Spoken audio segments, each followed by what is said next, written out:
Hey folks, for those of you who've been around, you know that Friday Night Fights starts right at bedtime, so it's a little chaotic for a few minutes as we get things settled. But I will be focused as you will be in a few minutes, and we'll really get into the games, provide some commentary for anybody who's newer. While you play your game, you're going to close or mute the stream while you're playing. If I cover your game, which there's a good chance I will, you can go back later and watch the recording of it to see what I thought about your game and compare my thoughts to what you were thinking during the game, or maybe any advice that I have for you in there.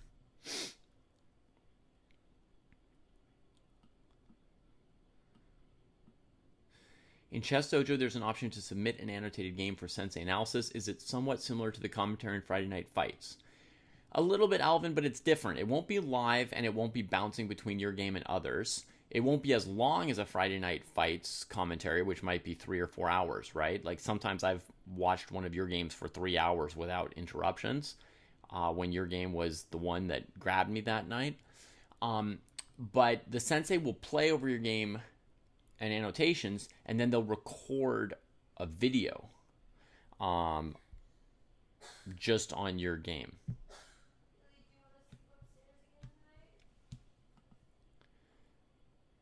Yeah, everybody wants to play.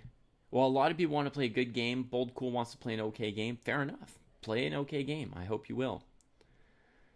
Prague is having a fantastic year, Bold Cool. You're absolutely right. Greetings to the Purple Leopard.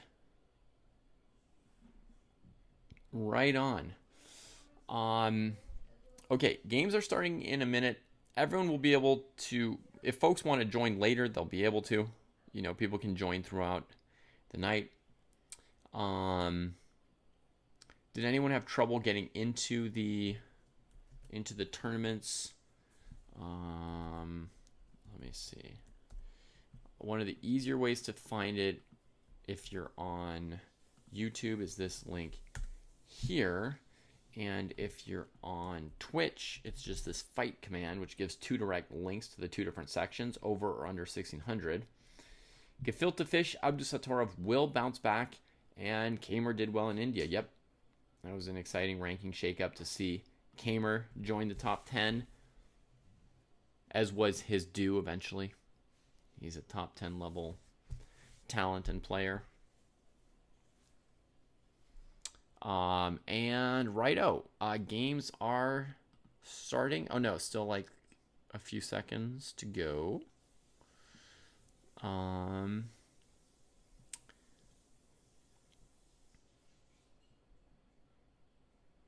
Bold Cool says, if the chess rating system was better, Prague would be world number 1, not an inactive semi-retired player who has switched to a different game. It's a good point, Bold Cool. Pretty well. Yeah, you could definitely back that up with some arguments. I don't know. Do they have a page, Bold Cool, which gives like the top performance ratings for the year? It's really too bad they don't have something a little more representative, right? Of like who's really on top. Let's see. Prague this year has gained 30 rating points. Yeah, he's had a great year.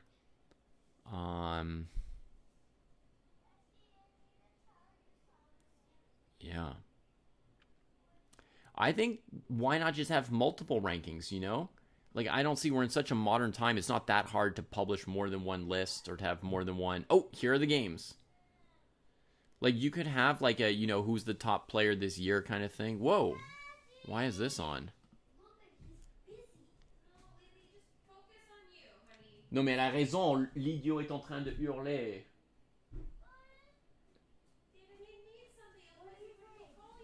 Il n'a besoin de rien, tu vas voir.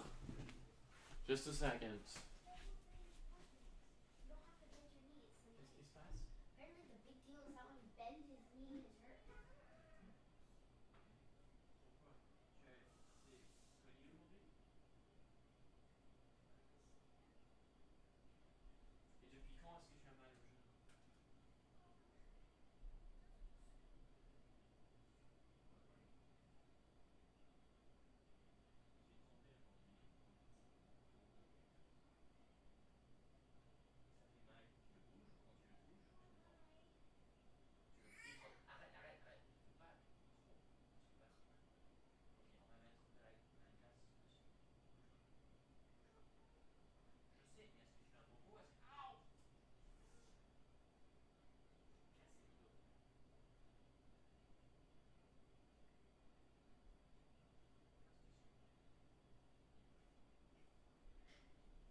All right. Woo, we got a Dragon Sicilian with white posturing towards a Yugoslav attack. Pawn on f3 to launch these pawns. Bishop here aimed towards the king. And usually they're going to castle queenside. That would complete the white attack. Is F theory? Yeah, F3 is theory. Absolutely. This is the most common way for people to now play against the dragon. Has been for 60, 70 years. Since Bobby Fischer's time. Yeah. All right, I wanted to open up a few more games, just see what other kind of positions we got before us. This is like a London, Jobava London for white. Pawn chain, bishop outside the pawn chain. Try to go after, whoops, that's a mistake. Try to go after the dark squares. Black trying to counter that bishop of whites, but it's an important and sort of dubious pawn on c6. c6. Yeah, that's a little dubious because now we go for trading the dark square bishop, but we've got so many pawns on light squares, and it's not easy to get them off of light squares. So this bishop's going to be blocked in, and all those other squares are going to be hard to defend with the bishop traded. So this opening looks pretty risky for Alyechin's cat. The beginning setup has some real positional risk. We're going to open up another game. Lily wants you, David, and she wants milk and bottle. Cool. I don't think I should be in there any longer with her, so I will go upstairs. Sounds good. She's crying now. I hear that. What? What? She's crying. Oh, merci. Quelle bonne information. J'avais aucune idée, hein.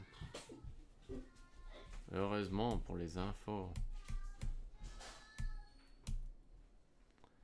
All right, so Hermats has played a very, very greedy version of a Karl Khan here. When white plays the advance, which is also greedy in its own right, Hermats immediately counters the pawn, supporting the pawn that's grabbing the most space. White defends it, trades, gets the knight here, putting pressure on d4. White tries to cover it with the knight. Hermats gets the bishop outside the pawn chain to start pressuring the knight in order to undermine the defense of this pawn. And they have achieved a position that no French player has ever had. A thing of beauty. I believe Gefilte Fish is commenting on this game and saying advantage to black. Wow. What a powerful start from Hermats here on the game. Woohoo! Alexander Sue! Gan Geschehen, triple McTwist. Alright, so white castles. Black brings the knight. It might also go after the d4 pawn. These players are blazing through this game. Some quick moves. Knight f5. There it is. Pressure on d4. h3. Bishop f3. The knight from d2 is going to replace it. And just barely, white manages to hold on to their d4 pawn. White found that sequence very quickly. It was not obvious how to keep that pawn defended. If the bishop had dropped back, white would have just won the game immediately, I think. So, bishop f3, knight f3. All right.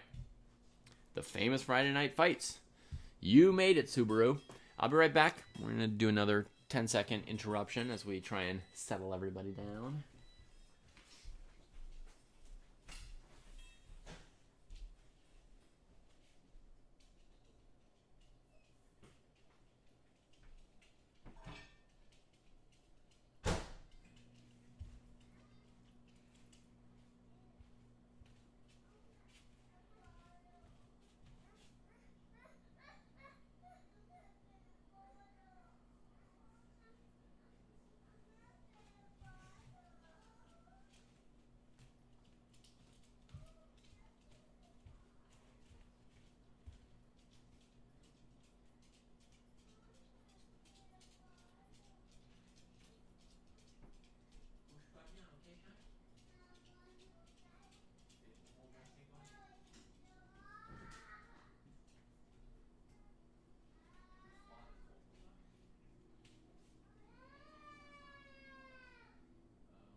I think that they don't want to settle down. So, first Friday night fights for Eigen.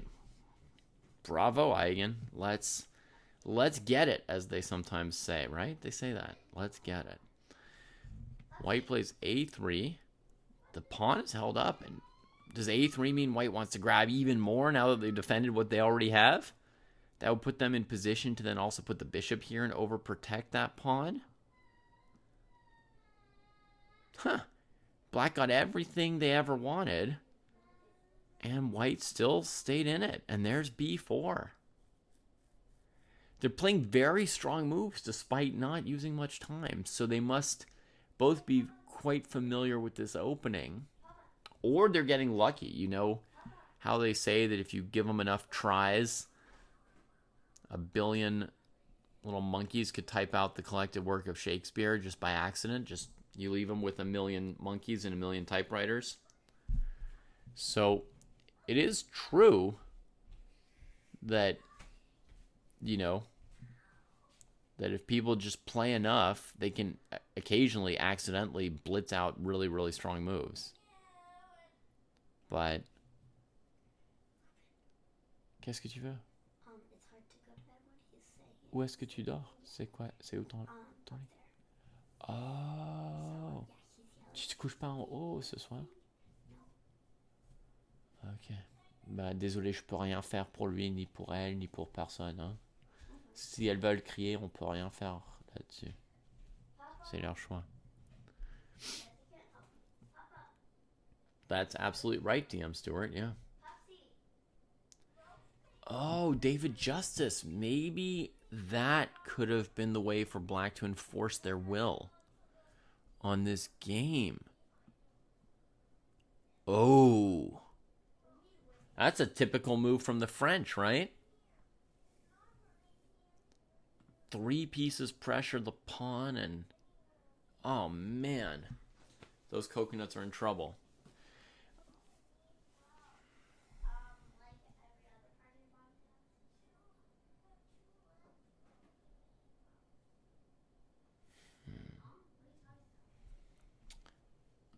Yeah, I think d takes c5 is one like major variation for white that's good. But isn't this move also good? Knight f3? Also possible. And if black plays something like knight c6 or bishop g4, you can then take on c5 still. And if they play e6, then you're a tempo up on mainline advanced Frenches, which is going to be good for white. I think this move is fine too. I think I played it at a tournament last year. And I think it went something like this.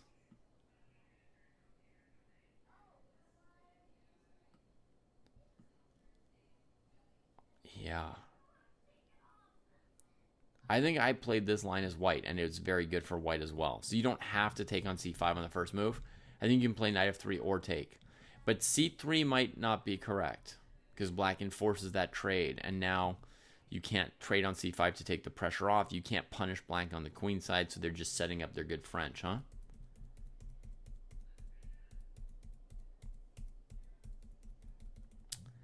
So maybe black missed an important chance with the early queen b6 that a couple people in chat noticed and pointed out. Queen b6, continuing that assault on d4. Now, I would guess, given that white defended d4, the position should be fine for white, right? Even though black at first sort of got away with their aggressive c5, bishop g4 kind of thing. Since they didn't immediately capitalize on d4, seems like white should be okay. Position looks sound for white.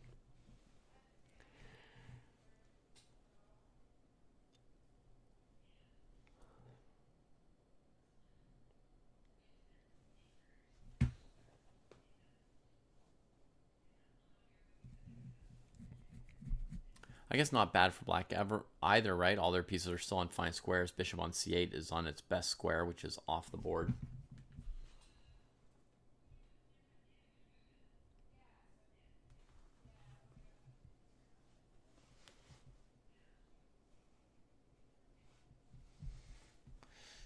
All right. Well, that was an exciting start to that game. Let's click on another one. Here we've got our Dragon Sicilian. White did castle queenside, so we get the excitement we were promised. Here comes the H-pawn, coming to H5, even without the G-pawn. I think with the bishop on B3, this is even more potent if your opponent tries doing something like this. Because there's some like oomph here. So there's a little more white can do with this. Maybe you just immediately throw it all.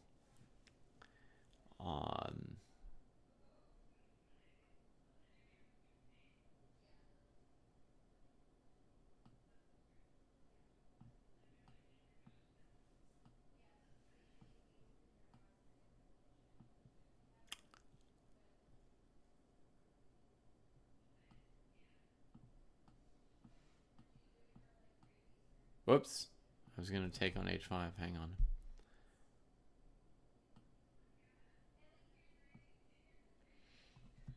This looks very mate-like.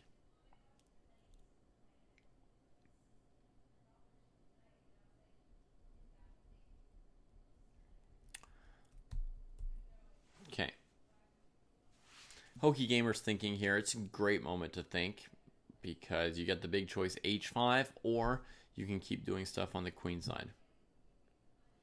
It's definitely the kind of moment where I would think. Normally I'd think maybe 10 minutes in a classical game, but I would have twice as much time. They're playing 45 plus 30, so yeah, anywhere from 5 to 12 minutes is probably reasonable for this move. 10 or 12 being a lot and 45-30, but if you feel like you're making progress on the position, and it's an important position, then I suppose you can.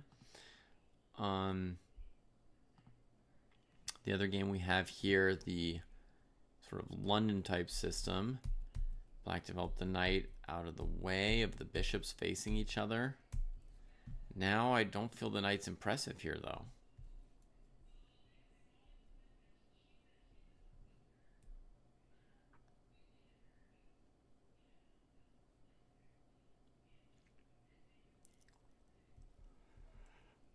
Okay, trying to challenge that knight. Good call. Yeah, we can't just suffer that piece there for very long. I feel like a queen trade is something that Black would be reasonably happy to see. Let's see if Alyoshin's cat takes the trade. Oh, White's going to open the H file then and threaten the H7 pawn. So I guess that's something Black has to make sure that they're comfortable with, right? The trade actually develops an extra white piece and threatens Black. So Black has to spend another move on these pawns. Some milk in a bottle, please. Okay. Thank you. She's been crying long enough.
right, so let's see.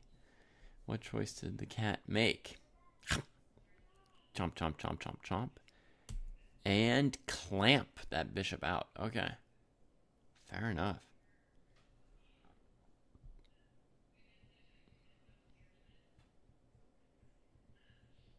Cyndaquil sounds fun. I don't know Cyndaquil, but it sounds fun. And you like the Sicilian, so you probably like the kind of Pokemon I would like if I knew them.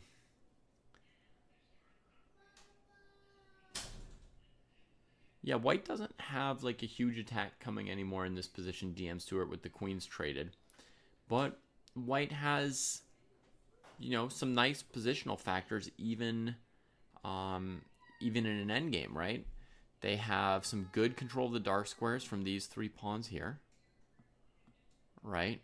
In a board with no dark squared bishops, that means their knights can sit on squares like g5, e5, or c5 in some cases, right?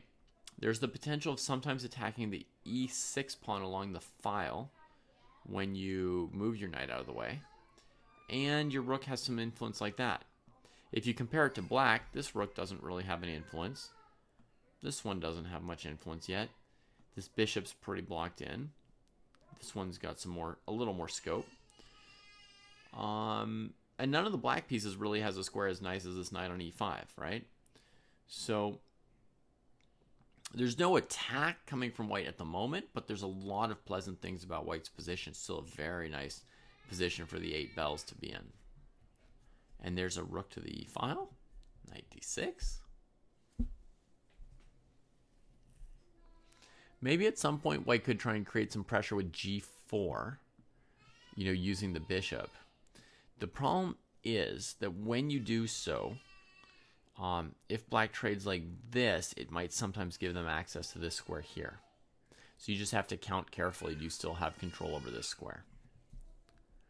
And you have to be prepared for these counterattacks like this. Right? So here I could calculate takes, threatening this pawn. Knight takes, rook takes, and I defend my side pawns. And white is up a pawn. Still with this beautiful knight versus not good bishop. So for now, white could maybe play g4 if they want to. It's like a possibility. It's a thought. It's kind of thing to think about. Do I want to do this? Or do I have some other maneuvers that improve my position?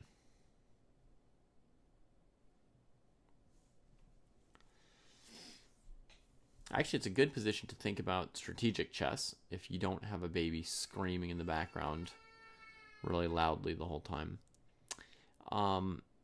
What are the things one could do in a position like this?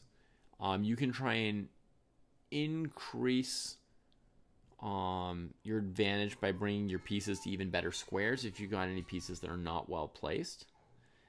Or you can try and gain space, make pawn breaks, make advances in some part of the board where you've got some reason to suspect you could be better.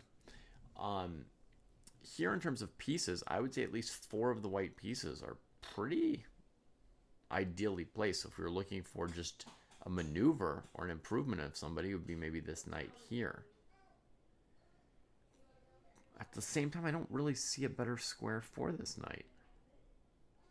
I mean, I could try bringing it towards c5, right? But black could play b6. Oh, no, they couldn't. Oh, maybe I could try to get this one here. Maybe.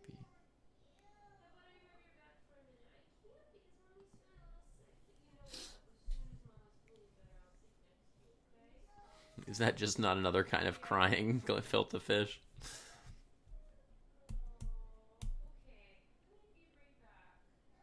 b3.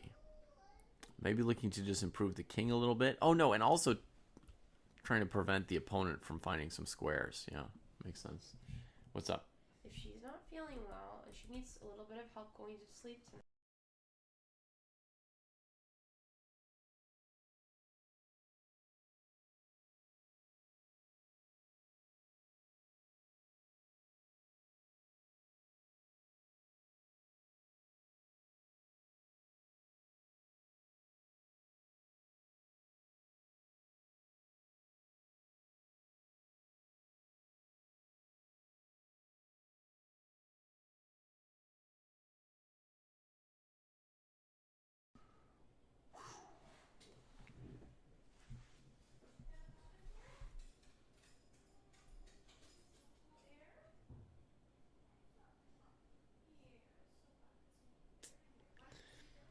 Well, at your level, DM Stewart, you might be onto something. At your level, there's definitely some mismatch between black putting all the pawns on light squares and playing a dark squared bishop trade. But, you know, not everybody necessarily appreciates that degree of positional harmony in their games. So I was saying we could either try and maneuver one of our pieces to a better square, or what's the other thing you can do in chess to improve your position? You can at some point play a pawn break, right? You can make an advance, right? If there's an area where you can just advance with nobody stopping you, you know, you can bring your pawns forward, take more space. But a typical way to increase your advantage is to at some point make a pawn break, threatening to open new files or diagonals for your pieces to act on. That'll really ramp up pressure.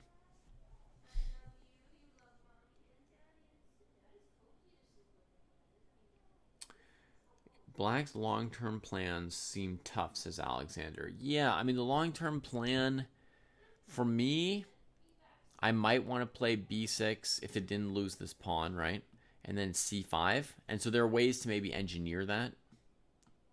Like maybe we could set that up somehow. But if I could play b6, c5, I feel like I could, you know, gain some space over here, plus start fighting for some dark squares and leave some diagonal open for my bishop.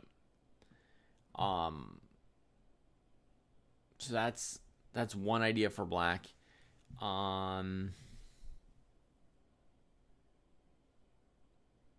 Black's pretty like stuck and passive though. There's not a lot of ideas for black.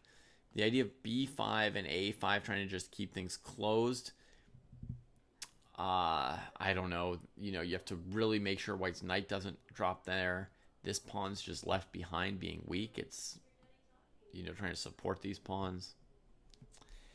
There is a plan, b6, and then a5, and then bishop a6. Trying to trade the bad bishop for something better. So that could be considered as well, sometimes as a positional remedy. Yeah.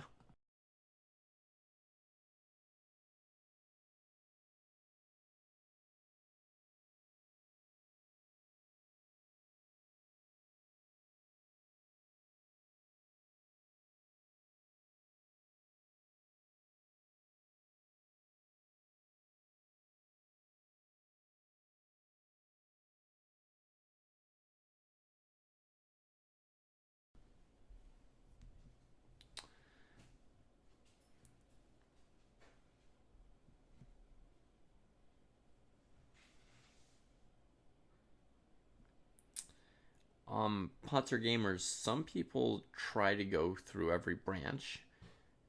Depending on how much intuition you have for math, you may understand that it's not possible to go through every branch, but some people try to. It's not very useful.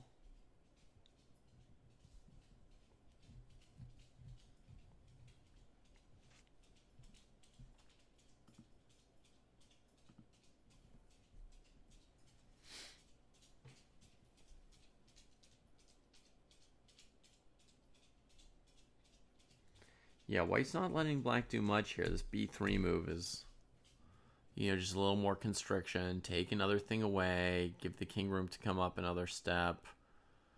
You know, just slowly taking and taking.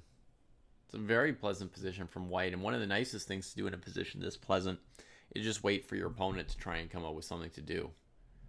Because it'll probably be bad because they've got no room to do anything good.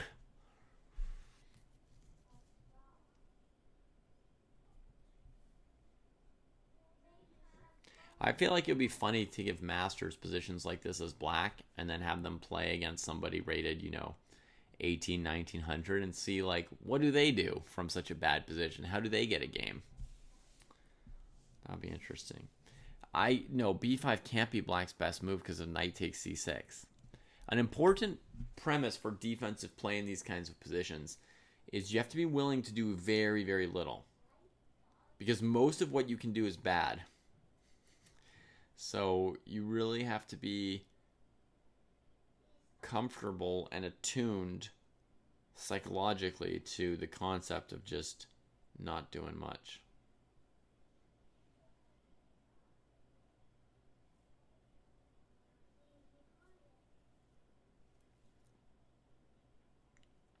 Because if you can't do anything good, at least do nothing. Maybe your opponent won't know how to win the game, right? But if you give them the game, maybe an idea like knight d7 and trade that knight off since the other knight's far away from replacing it.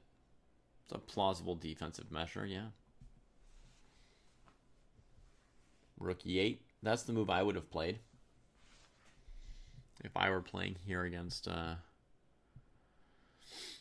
low-rated player from this terrible position. I'd probably start engaging in the maneuver rook e8, rook e7, rook c7.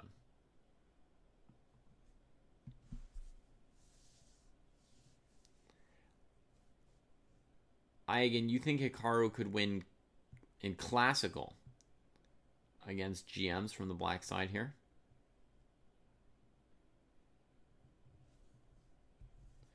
What's your rating, Patzer Gamer?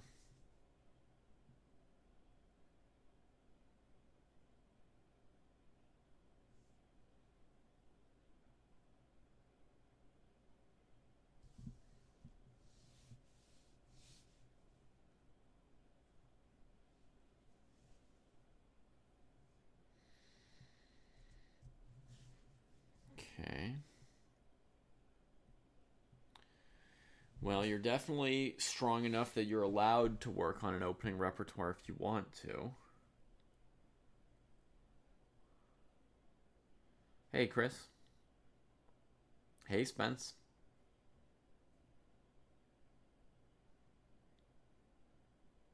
It might be doing too much, gefilte fish, yeah.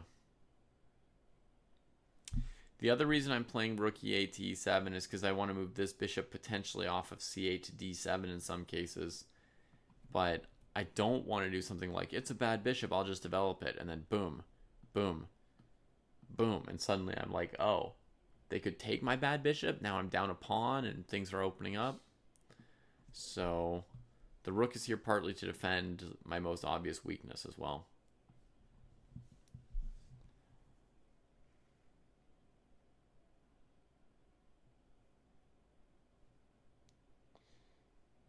Fair plan, David Justice, suggesting doubling rooks on the h file for white and then playing g4. Yeah.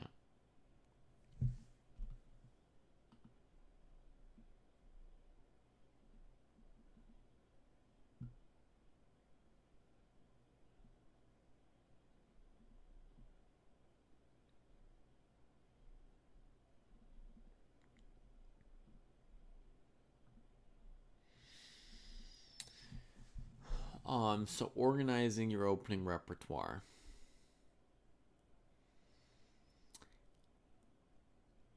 I guess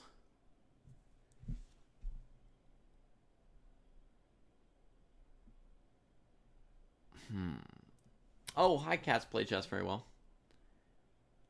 I guess Patzer Gamer, you're gonna have to narrow how many moves you look at because you're trying to look at an impossible number of moves.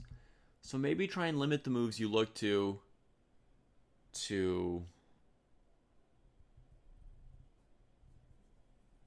the top 2 or 3 moves that look plausible to you.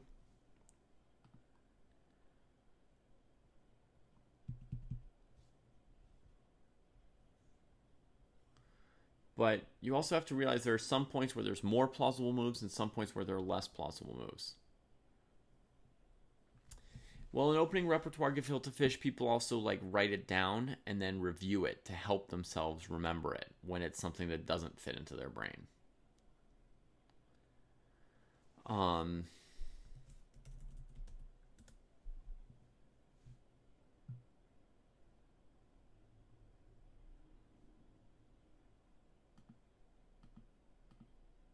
Let's go material. Courses. Let's look at an opening course.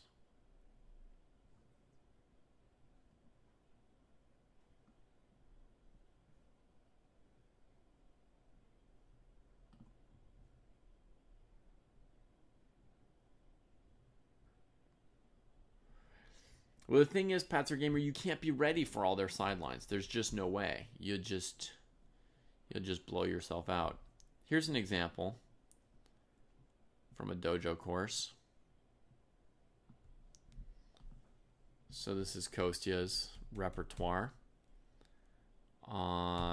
He looks at either e4 or knight f3 here, and that's it. Are there other moves? Yeah. There's b4 and g3 and queen d3 and e3. But he's not going to look at every move. You know. Instead of looking at g3, he only looks at knight f3, g3.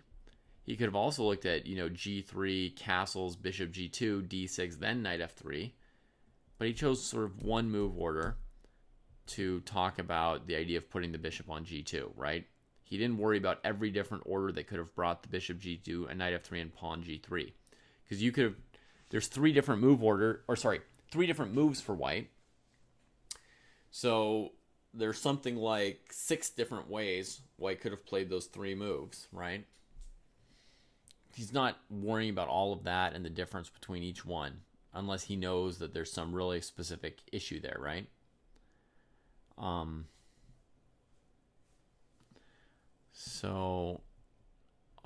He gives 2 different possible lines for black. Interesting.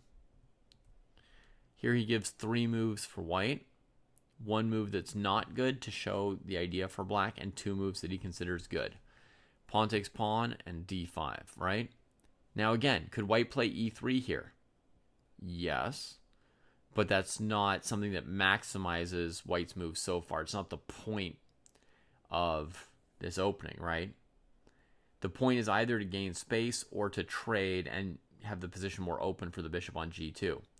But just sitting here with a pawn on e3 is going to let black play rook e8 and e4, grabbing space for black, right? So that's just not the point of the opening, right? Can you play rook b1? Maybe. It's not the point of the opening. Can you play a3? Maybe. Not the point of the opening. So you see, he's able to narrow how many moves he looks at by only looking at the moves that have a real consequent point, right? Where he can say, this is the idea. This is the reason for this.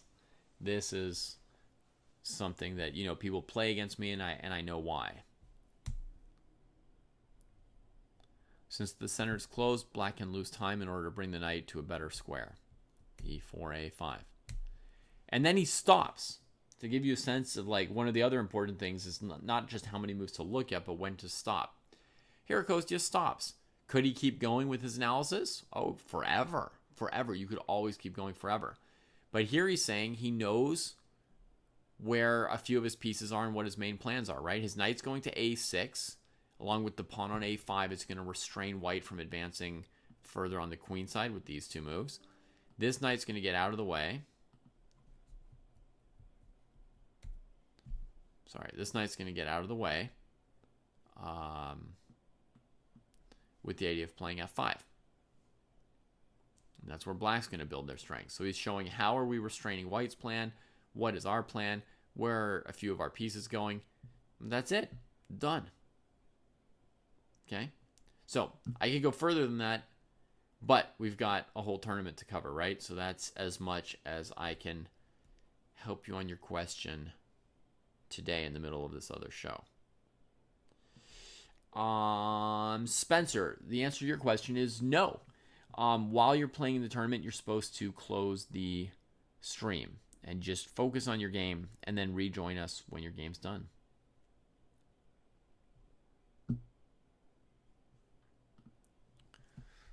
All right, so we got g4, building pressure, rook e7, holding on, g5, grabbing more space, and the knight's got nowhere good to go, so this looks like a big accomplishment from white. This g4, g5 is looking very strong here. Knight went to e8. Of course, there will be those who wonder if it shouldn't have gone to d7 to try and trade itself, because it's not looking very good here. Now, white puts the pressure on again with g4. Also, you could put quite a bit of pressure by doubling rooks on the h-file now, right? With your g5 pawn stopping black from ever playing h6.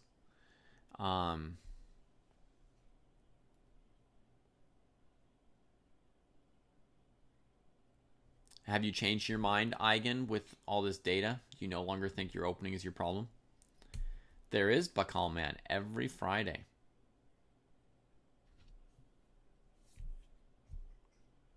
Well, I think we skipped 1 week because I was on vacation, but we've probably had 51 Friday night classical tournaments in the last 52 weeks here on the dojo.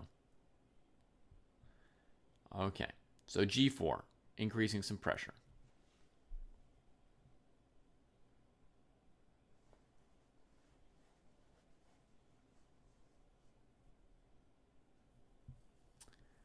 Yeah, G4 is certainly consistent. It's cranking on some pressure. I like that white realized they don't have to choose between pressure or space. They can have both because they've got 2 G-pawns. So I like that realization from white. It's getting harder and harder to breathe here, right? What's that song? Is there anyone out there? Because it's getting harder and harder to breathe. Yeah. That's what Black's wondering. Is there anyone out there? All the black pieces stuck inside this stonewall position. Black's going to have to play G6. And it'll cover H7 with the rooks along the second rank. So they're going to definitely have to play G6.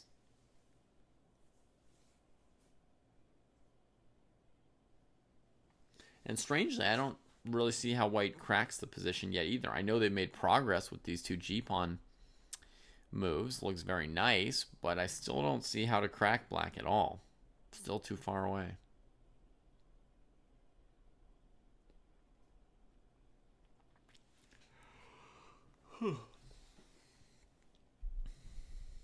All right. Look at some of our other games here. Oh. We got some action on this dragon. So we saw H5 from Armada. Oh, no. We saw H4 from Armada threatening H5, we thought, right?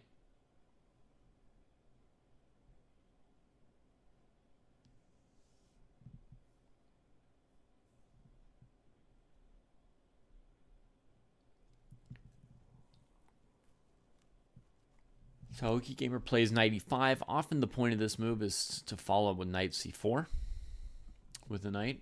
And white played h5 without g4. Black takes it, white sacks, and then goes into h6. e6. Trying to lock out the bishop's pressure and also keep the knight out of f5. Oh, and finally, it lets the queen come to this area to defend. Yeah. Okay. Very defensive. Lots of defensive potential with that e6 pawn move. Trades. Brings the rook. Brings the rook. King steps out of it. So, right now, white is down in exchange. They won back the pawn, but they still have a knight. Let's say this one here on c3. Against a rook.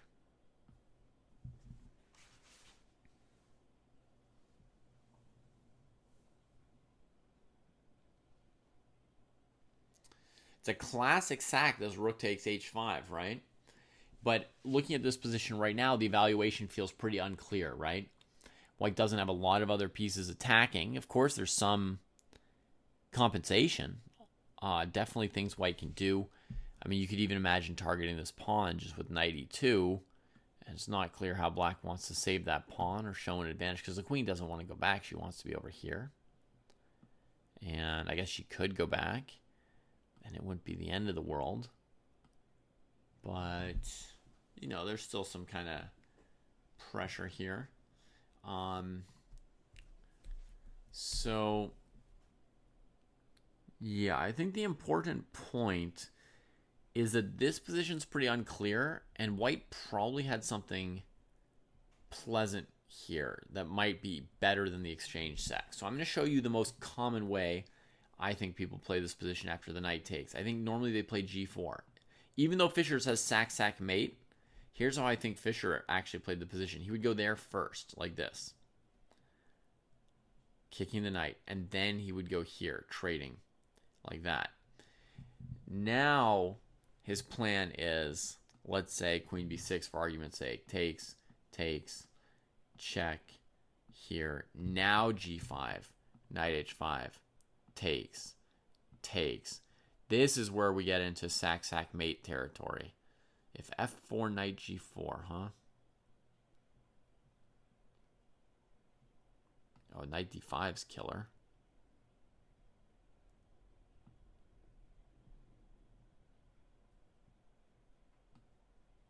Yeah, maybe I shouldn't have allowed that as black. Knight d5, I don't know.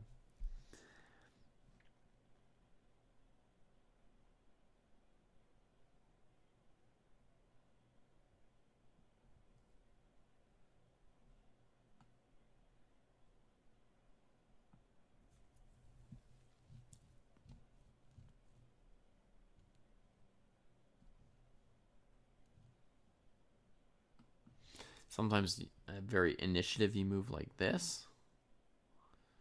G6. Pawn takes f4. Then knight can still block the bishop. Yeah, that's good. Maybe just take the pawn.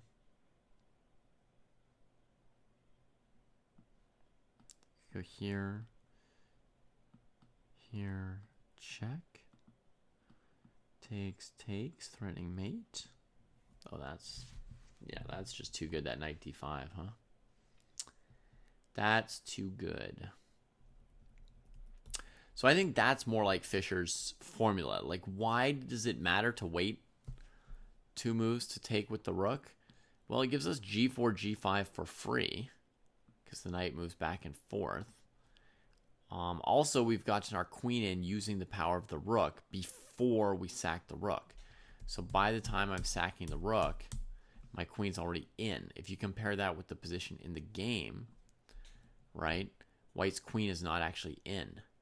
They sacked the exchange with the queen here, then brought the second rook into the game this way, but they haven't yet had a chance to get the queen over there. So I would say that's the biggest problem I have with the exchange sack is I think white was better if they waited on it. First, get the tempi out of your G pawn, get your bishop into H6, trade their piece, get your queen into the game. Then your position's ready for some sacking action.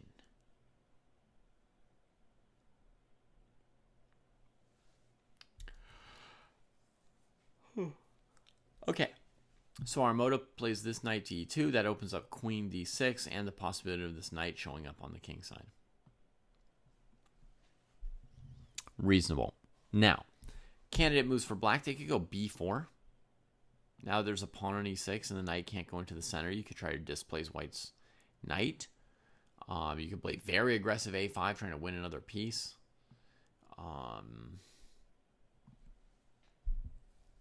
Could play rook c6, just defending the pawn.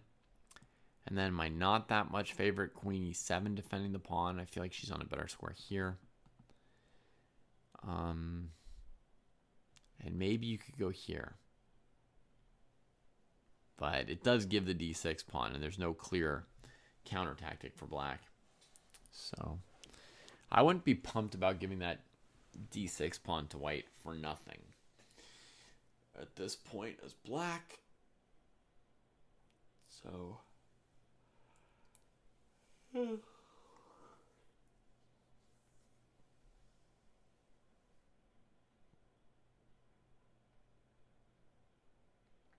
let me grab a cup of water. Try and power myself up here. Oh, let me see, Alexander. That's definitely worth asking. Is knight f5 plausible, he asks, with the idea that if black takes, you do get knight d5. And as you can see, knight f5 threatens d6 as well as getting the knight close to the king side with maybe different options. So I'll leave you all to think about Alexander's question while I grab my water.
glass of water,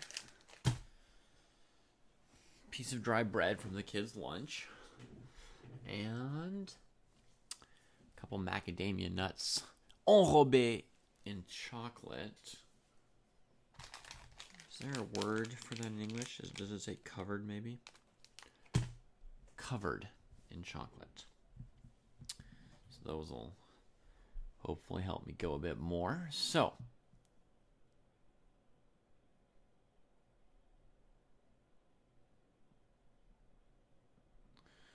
knight f5.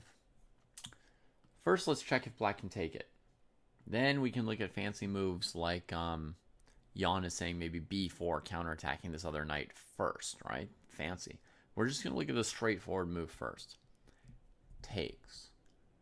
The only follow-up is probably knight d5. Similar to Jan's move, by the way. You know, maybe black could take this knight first, then take the other knight, right? So there are... You have to remember when you do stuff like this that your opponent's got often multiple options, right? Once you put a piece that's hanging and you up the stakes like that, the number of moves that are conceivable for them to achieve their goals expand. Right now they're allowed to, say, sack some amount of material in order to counter what you're doing, and so forth.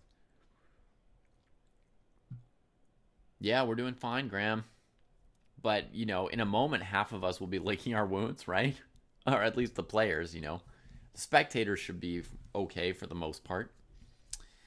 Okay, so ef5, knight d5. Does it work? So if the queen goes the wrong way and just lets white in, that feels... So let's say she stays on this side of the board near the king.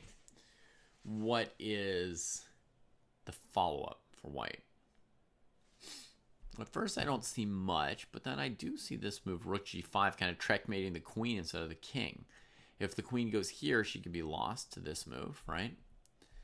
And if knight g6 is played, then pawn takes f5 seems to have some significant chance of winning this knight back. f6, rook g3, bishop f5. Huh? Rook here, knight back to e5. Yeah, nothing's working here for white, I think. I would also say that after queen h6, white's given so much material that it's probably still unclear. Yeah, it's queen against two rooks. Unclear, but possible. You know, I could see this working out for white. So knight g6. Yeah. Okay, now let's look at b4. Unfortunately, knight f5, the biggest thing that it was threatening was like a pawn, right? The second biggest, or maybe the biggest thing was this rook h6. If the queen moves away, what's the follow-up? If we successfully push that queen away with rook h6. Does that mean your first game was today, Graham, and you've got 2 tomorrow and 2 on Sunday, perhaps? Oh, there might even be games on Monday, huh? 5-round classical tournament. And it's your first classical tournament of your life.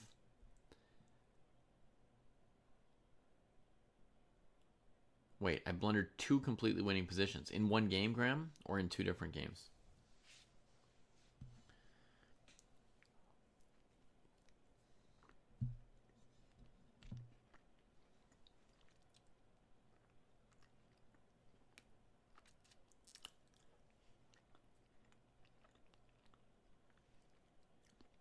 Okay, Jan, what do you see?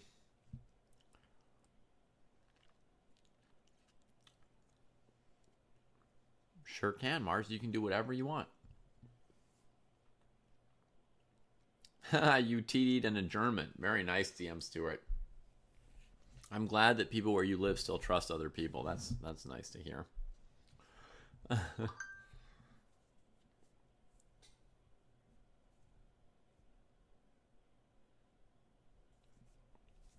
All right, Graham, you got 2 games tomorrow, 2 games Sunday. So you're going to have to finish licking your wounds pretty quickly, right? Because you want to make the most of this tournament. All right, Jan got the answer. And I think Mars Robinson had gotten the answer as well. Rook h7, king h7. Queen swoops in. and a nice little checkmate. So rook h6 is no joke here. However, this pawn takes knight was no joke either that Jan had been threatening. So Jan's not even going to move this queen away, not going to defend the queen, not going to sack the queen. Pawn takes knight.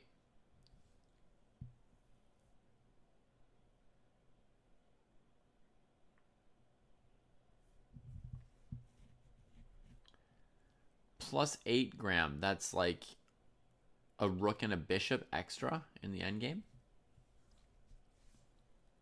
You were up a rook and a bishop on the board.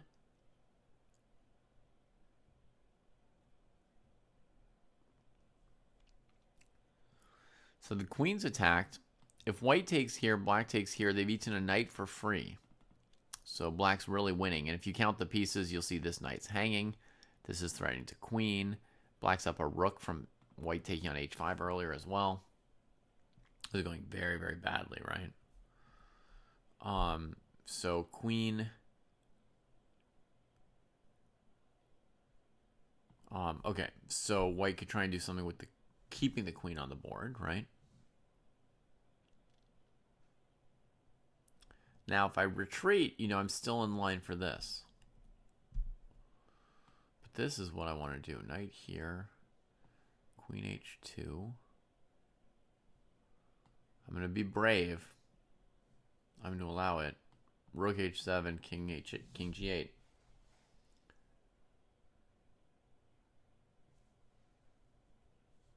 Oh, nice. You got 2 dojoers at the tournament with you. It was +8 positional. You had equal material on the board. And it was +8 positional. Okay. So, Graham, let me try and caution you and everybody else here about this. Because I think, this is going to apply to many people other than you. You're being overly upset because you're being misled by what a computer can see. This is one of the reasons you should not have looked at your game with a computer. If you'd shown the game to me, and I wouldn't have seen the mate in 9, so I couldn't have told you, here you missed forced mate. Nor would I have assessed your endgame as +8 because you had a nice position. I would have said you had a nice position. Now after this move, it looks, less nice. Right? The computer is looking so far ahead, it's flagging things as mistakes that are just not at your level. So it's stuff that you can get upset about wrongly. Because it's not something you should see or something that you should even be aware of. Like, do you calculate 9 moves ahead when you play, Graham? Had you ever calculated a mate in 9 in your life?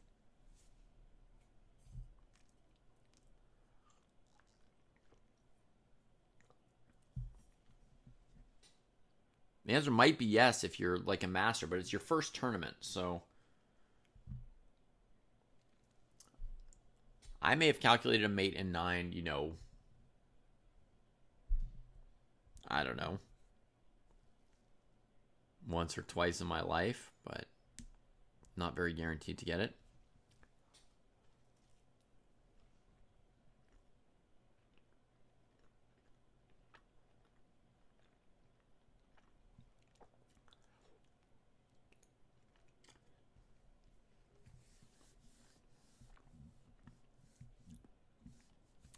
Okay, so the mate in 9, we can let it go. There's no way you can calculate a mate in 9, right? Irrelevant. Now let's talk about the second one. Instead of saying, like, I blew +8, blowing +8, Graham, is making it sound like you can't win an endgame with an extra queen. It is making you sound like an idiot when you're not, right?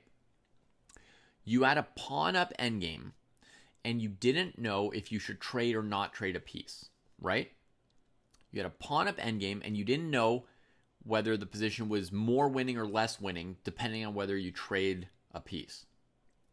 That's not a blunder. It's just like a thing that is at the right level for you, perhaps, to think about in the future.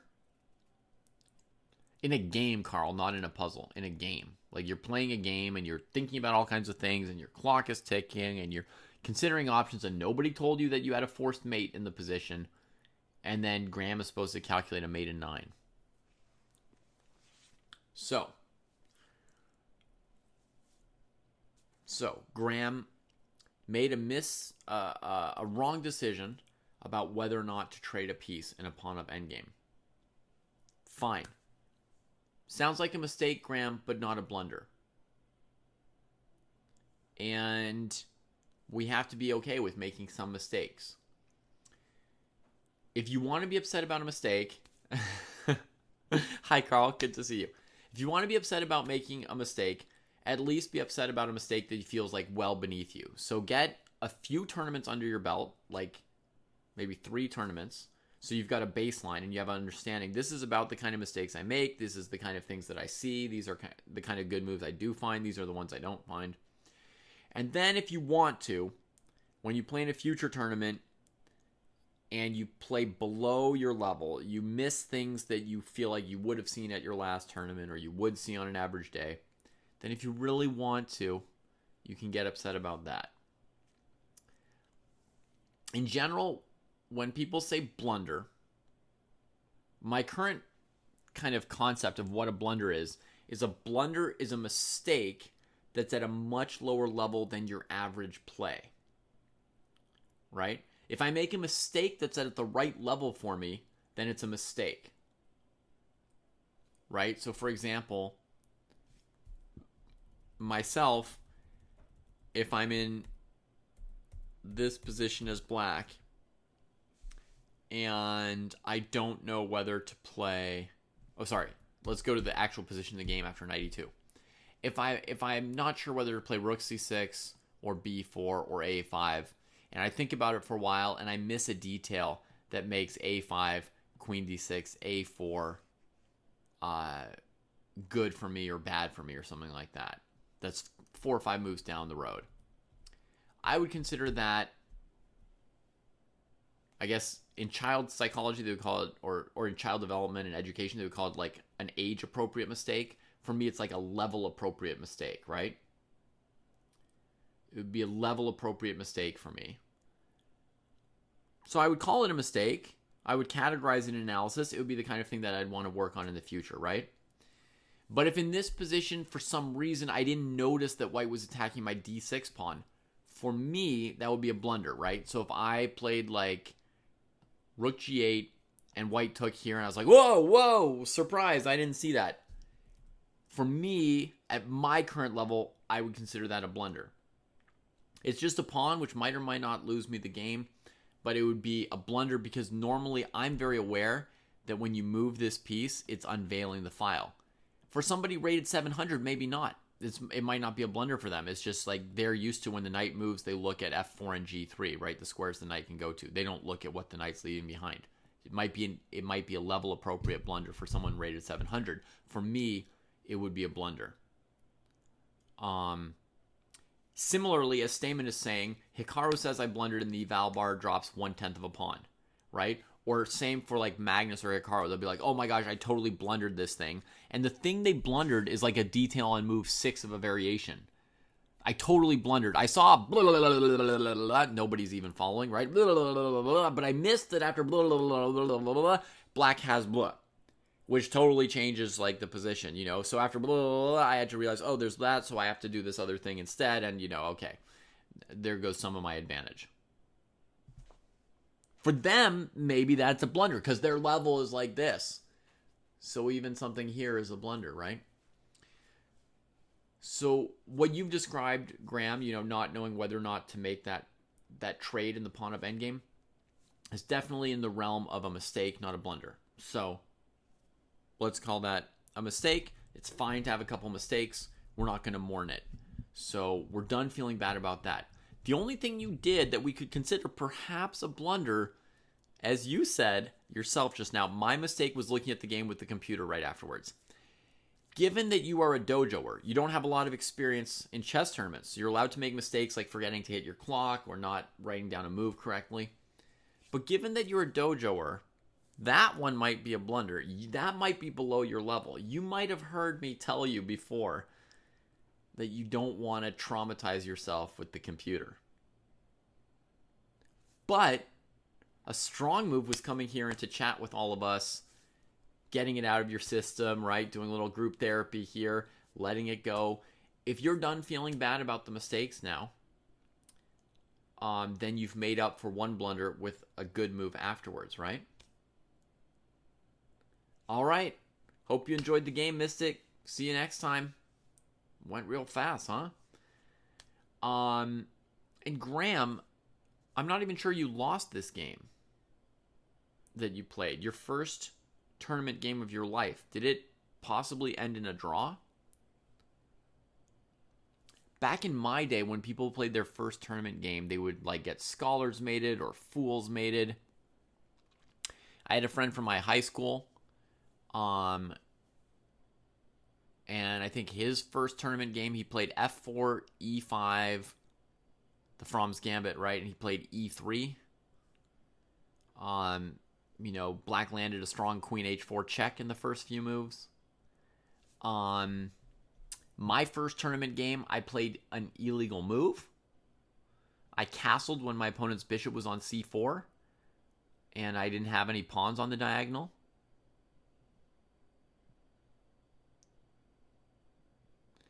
So, if you played a game with legal moves, hit your clock a bunch of times, didn't hang your queen or your king, then, you had a decent start. You did eventually lose the game. Okay, fair enough.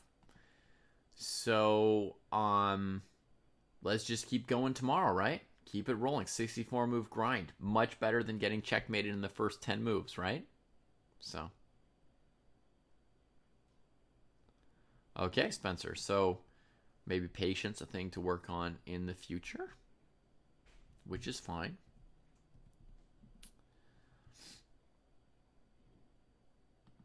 And going and playing your first tournament game counts as a double exclamation mark, says Mars Robinson over on Twitch. I agree with them. Hokey Gamer played rook g8, allowing potentially queen takes d6. White played rook h2, covering the g-pawn. Rook g7, queen d6. See, for me, that would have been a blunder, but for Hokey Gamer, maybe it's okay.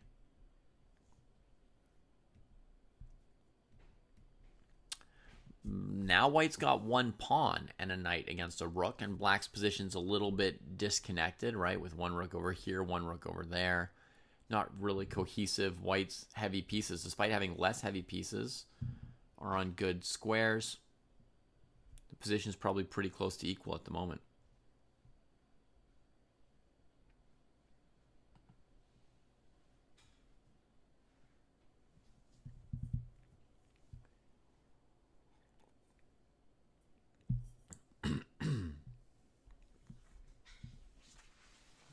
All right.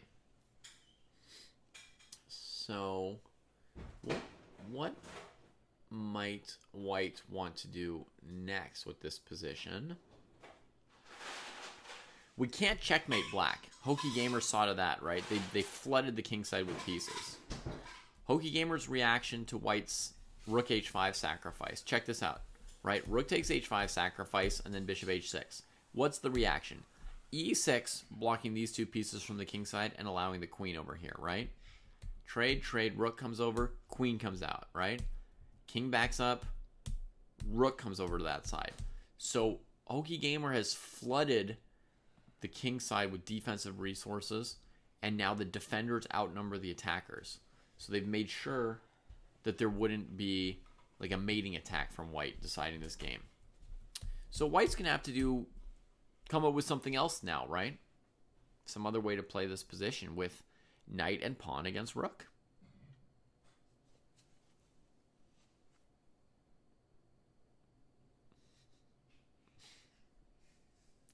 Sleep is the absolutely most powerful weapon for a chess player.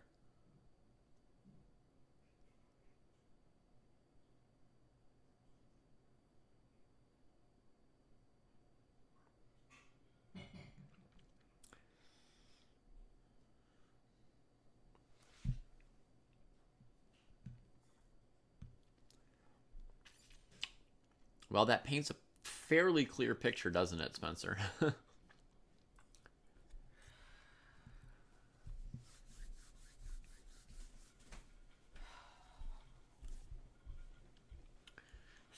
thinking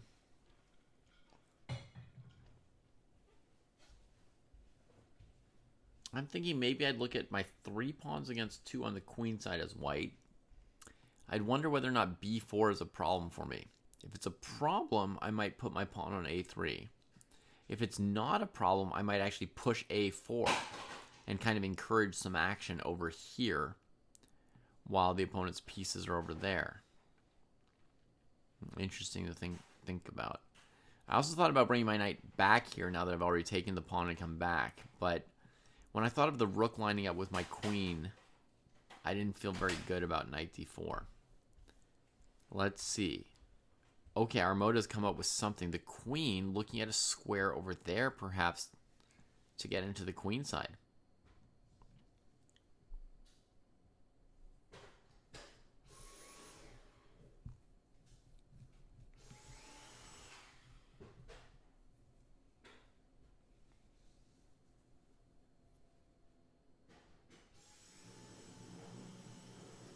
Nice. Yes. Going to bed if you're not going to be able to sleep is, yeah, maybe not helpful. But if you can actually sleep, that's going to be good, Graham. That's going to be good.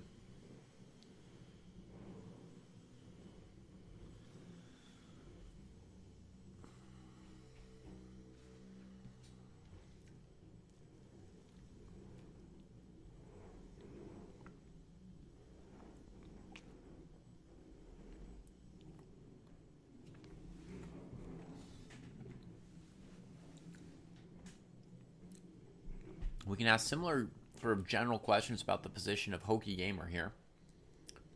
Where does Black want to be playing now, right? They've covered the king. But what does Black want to do, right? Is there any piece you want to improve or anything of White's you want to attack? Players are doing a good job using their time. You can see, you know, plenty good time usage here. Both players have used quite a lot. Hokey Gamer plays knight c4. That's going to progress the game, yeah. That opens up the queen on this diagonal here, which is cool.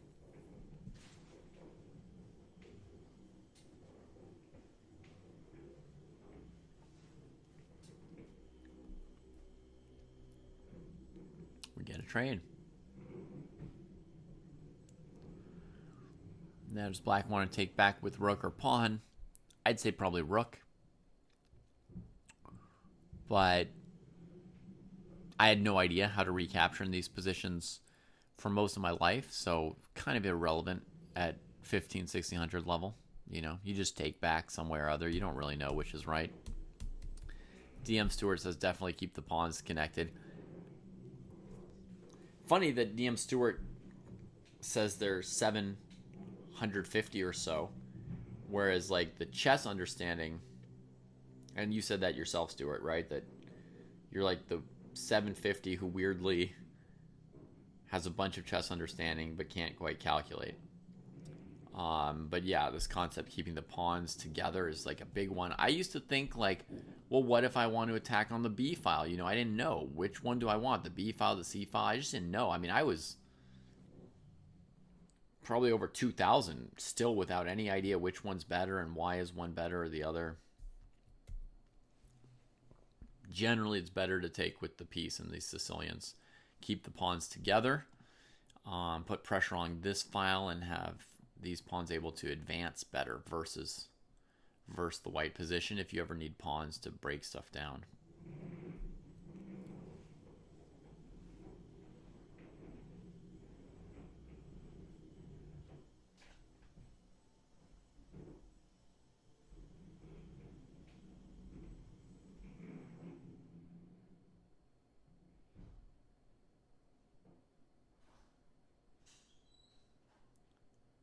Nice. Postmortem, new chess friend. Yeah. Perhaps one of the reasons I love the postmortem so much is that's where I've made several of my best friends in life, is in chess postmortems. But I do also really feel like it's one of the greatest things in the whole chess tradition. The idea that that you battle like crazy against your opponent, but then when it's over, you're peers, right? There's a shared interest and love and appreciation. You couldn't have played the game without the other person, so you you know, you really need them and they need you. And during a game, you're trying to trick them and trap them too, right? Like you'll lay traps and you'll be devious. And afterwards, you kind of share chess knowledge with each other pretty openly. I mean, I really feel like it's beautiful and amazing, but it may partly be just because of how nice it's been in my life.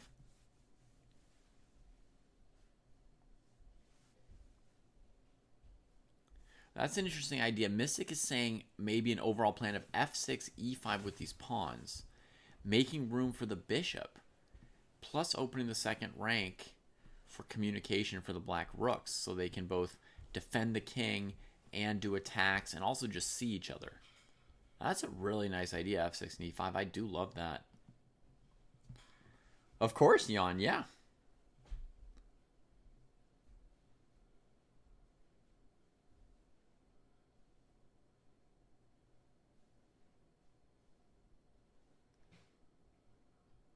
Yeah, first time I met Kostya was a post-mortem. Let me see if that's the first time I met Jesse.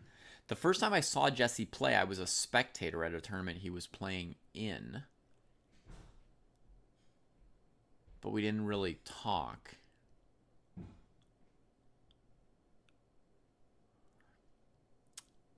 There was a hilarious moment in that tournament where he got so upset. It's one of the most upset I've ever seen a chess player get. Well, I've seen a lot of chess players get a lot of upset, but it was a very especially rageful moment. The first time maybe the very first time I saw Jesse was a game he played against Paraguay. You can ask him about his game with Paraguay. I'm sure he still remembers it. But I didn't like say anything to him that day. You know, a stranger who was angry. It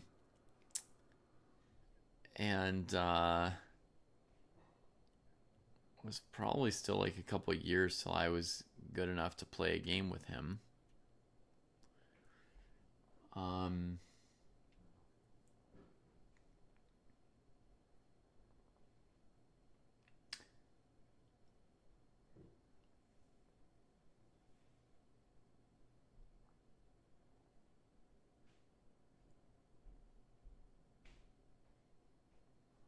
Yeah, Jesse, I might have been introduced to in New Mexico chess circles before I ever played him. I'm not sure. I've known him a lot longer. Did some moves happen? Let's have a look. Probably e5, taking some dark squares. Well, there goes this beautiful idea from Jan, right? Of like f6 and e5. Was that Jan? No, it was Mystic, right? Mystic, yeah. Great idea.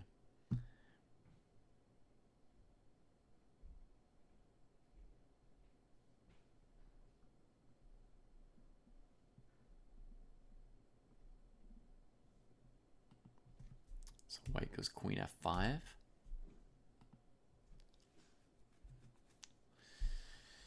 Yeah, that's a good square. As central as she can be, still attacking that pawn. She could have also tried to sort of switch angles by going back to d8. But I imagine that Hoki is still kind of concerned about the king, so all things considered, rather keep the queen somewhere with still access to the king side.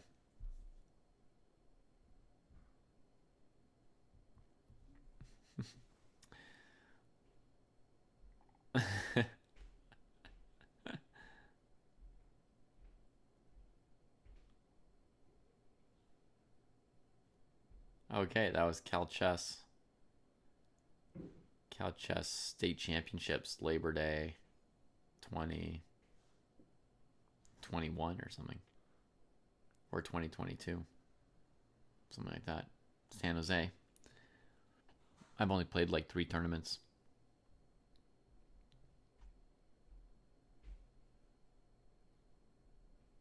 I checkmated the opponent like 5 moves later in that last round.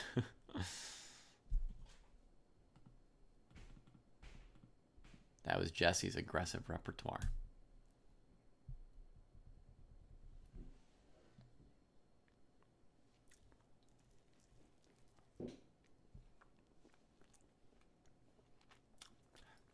From which side, Spencer? Who do you think wants a queen trade here, white or black?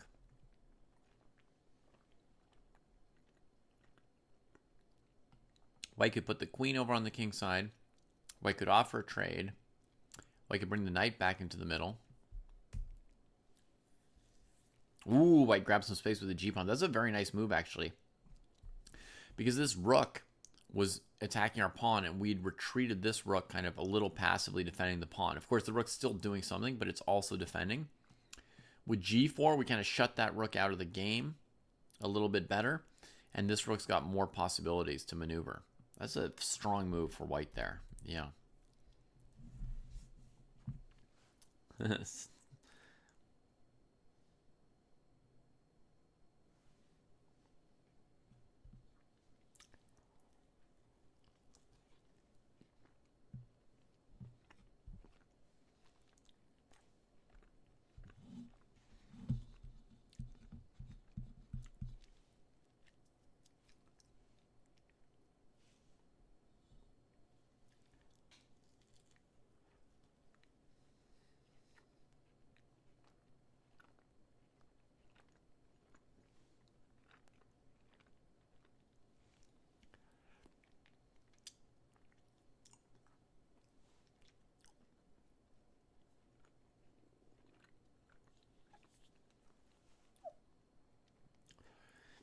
Some people say it's hard to play the Najdorf if you don't know a lot of theory. I think there are a lot of lines in the Najdorf that are hard to play if you're not a calculator. But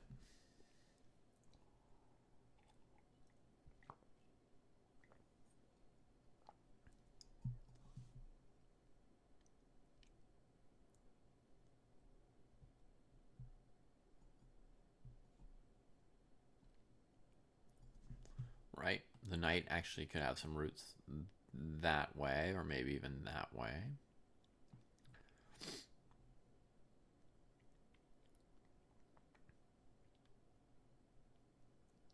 Yeah, you can play the Najdorf largely on structures, and I guess it depends what variations you play. There's just some lines in the bishop g5 Najdorf, I guess, most of all, that are very tactical based, depending what you play. Like if you play the poisoned pawn, or if you play the big old main line with bishop e7 where white goes f4, f5, you know, g4 and stuff. Or the Polgaevsky, which I've played a lot. Most of the bishop g5 lines,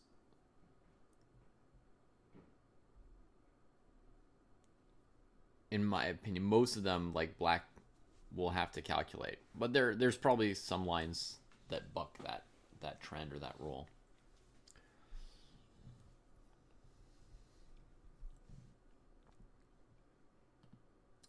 So this is what I expected black to do. Queen g5, because the queen was sort of running out of space. And white avoids the queen trade. Black grabs the pawn. Hokey gamer. Living dangerously. Allows the queen into d8, but there's rook g8 as a response. The queen's now not on h3, on d3. So you can undefend h7 for a moment. Some calculation is being done here a little bit. Black does need to get the rooks to come alive a bit more. One of the main ways to judge positions with rook versus knight or bishop is, you know, are the rooks operating well on an open file? And here they are not yet for black, right? So I guess one theory would be that black should have started transferring the rooks to the d file as soon as possible.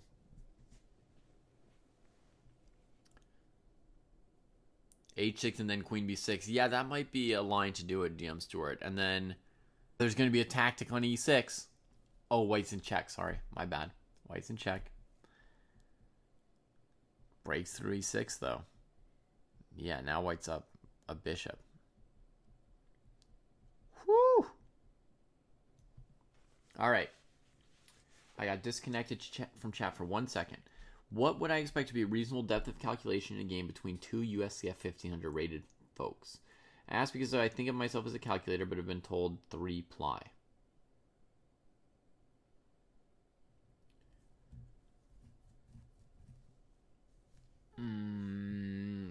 I mean, so it would be with some mistakes here or there. but I would say 1500s should be trying to look at least. Well, it depends when it's a calculation position or not, right? Of course. But I would expect that a few times per game, a 1500 would try to look 3 moves ahead. And most of the time be looking 1 or 2 moves for white and black ahead. But, you know, for example, in a position like this, well, sorry. Let's take an example from this game. Early on, right, when black started the tactics. After f4, when black's playing knight takes f4, I would expect them to have calculated rook f4 for white and planned that they were taking this pawn. So that's already 3 ply ahead, Carl. But then in that position, I would think they're looking, is there any way for this rook to escape me? So they're looking at least one more move ahead, I think, right? Like, am I going to be able to collect this rook that I'm planning to leave here in order to win the pawn?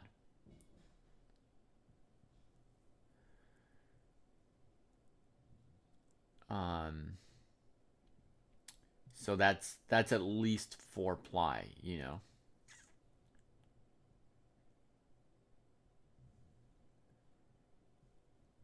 Yeah, I think the internet blipped for a second. Sorry about that, but hopefully it's still working. Let me check if the YouTube stream is still up. Oh no. It looks like it died. Yeah, thanks for letting me know. Chess Dojo. It looks like it restarted at a new link.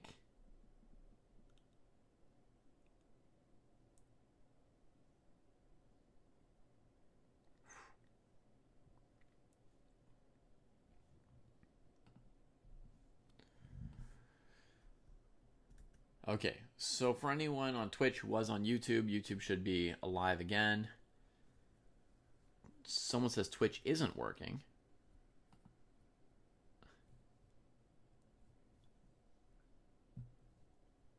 I wish I were decent. You must be Graham.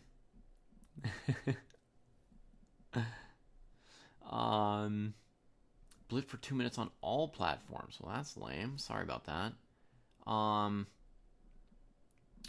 Sorry, I guess I missed some questions and stuff. My OBS shows that it's been up for 2 hours without any dropped frames, but you guys are right. Like, it definitely seems to have disconnected on the platforms. Sorry about that.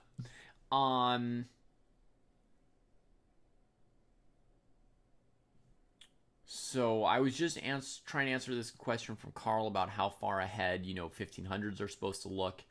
And I would say I expect, Carl, that they can look 3 or 4 ply ahead decently, but that during the key calculation moments in a game, such as what Hermat's opted into here with knight f4, knight e5, right? During those moments, they should be striving to calculate 5 to 6 ply ahead, right? Which means 3 moves for themselves and the opponent. Now, they should expect that there will be some errors in those calculations, but that's the ambition. They're trying to calculate there if they can. In general, everyone should always be trying to push themselves to just calculate a tiny bit better than they could before, but not insanely better, right? Like, if normally you calculate 3 moves ahead, in a case that Graham gave us earlier today, if normally you calculate 3 moves ahead, should you tomorrow try and calculate a mate in 9? It's illogical, right? Like, it's too far ahead. Like, I swim my 100-yard freestyle at my very fastest in 1:16. So every day when I swim, well, I don't always swim the 100. I sometimes do all kinds of different lengths, right? But anytime I swim the 100, I try to swim it in 1:15, right? I don't try and swim it in 1 minute, right? I don't try and go from 1:16 to 1 minute. Does that make sense? I try and go from 116 to 115. So similarly, if you're calculating 3 ply ahead, you should try and push yourself to calculate 4 ply ahead, not 10 ply ahead, right? Or if you calculate 4 ply ahead but with a lot of mistakes, you should try calculating 4 ply ahead but with less mistakes, etc. It's logical, yeah. It's pretty simple. A lot of the stuff I end up saying like again and again, I'm like, it's so logical. Why am I even saying it?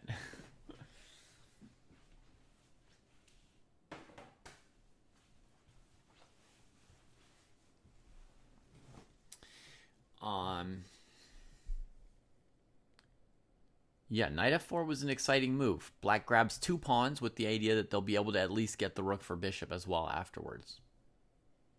But then, matters how good their pawns are, etc. And white managed to then get the advantage by combining their remaining pieces really nicely, playing against e6 with their positional advantages. And black's pawns didn't end up being worth very much. Oh, good call, Alexander. If black had gone knight g6, maybe white would have had knight d7. Yeah. That's a very messy moment, though, right?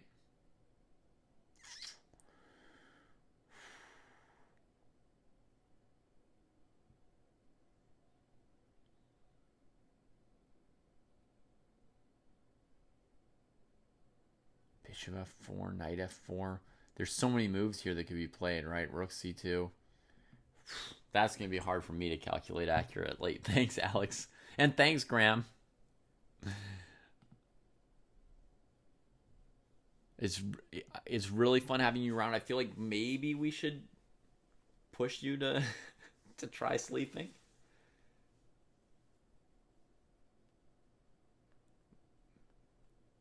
Because you can come back. The dojo will be here on Monday, right? When your tournament's done.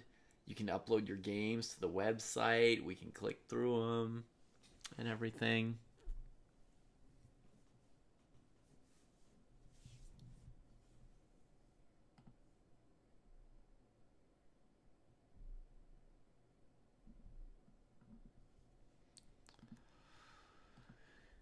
I've been working on it so much, Stamen, and I'm literally 0 seconds faster than I was 3 months ago. And I've worked so much, and I'm swimming, an hour and 5 minutes instead of 20 minutes a day, and it's still like 0 seconds faster.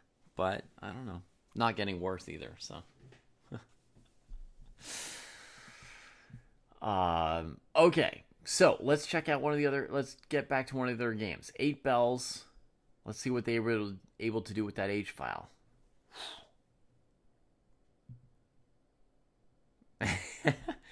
We wish you a grand old time tomorrow, Graham. We wish you to play a couple more long games. We wish you to meet some cool chess people, have a post-mortem at some point, keep your stamina up. You'd probably be more tired Sunday night than you often are. I mean, I don't know. Maybe you've got experiences in your life that are much more exhausting than I could guess. But for most people, the first time they play an OTB tournament, you're going to experience a kind of fatigue on Sunday that you're not exactly accustomed with yet, So good luck. Good luck keeping your strength up. Is my form improved, and how about my lungs? I don't know, Alex. I'm guessing my form hasn't really improved because my times probably would have gotten better if my form has improved. I think I've gotten a little bit stronger, and I think my lungs are definitely a bit better. So, yeah, I guess my form probably hasn't improved.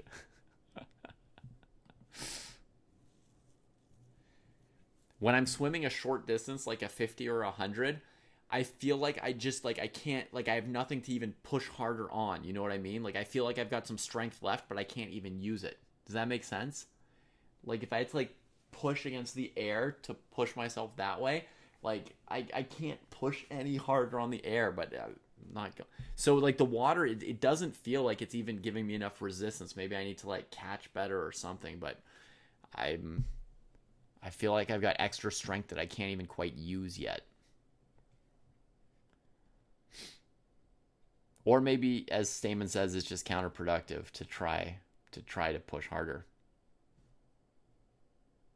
Is that guy okay?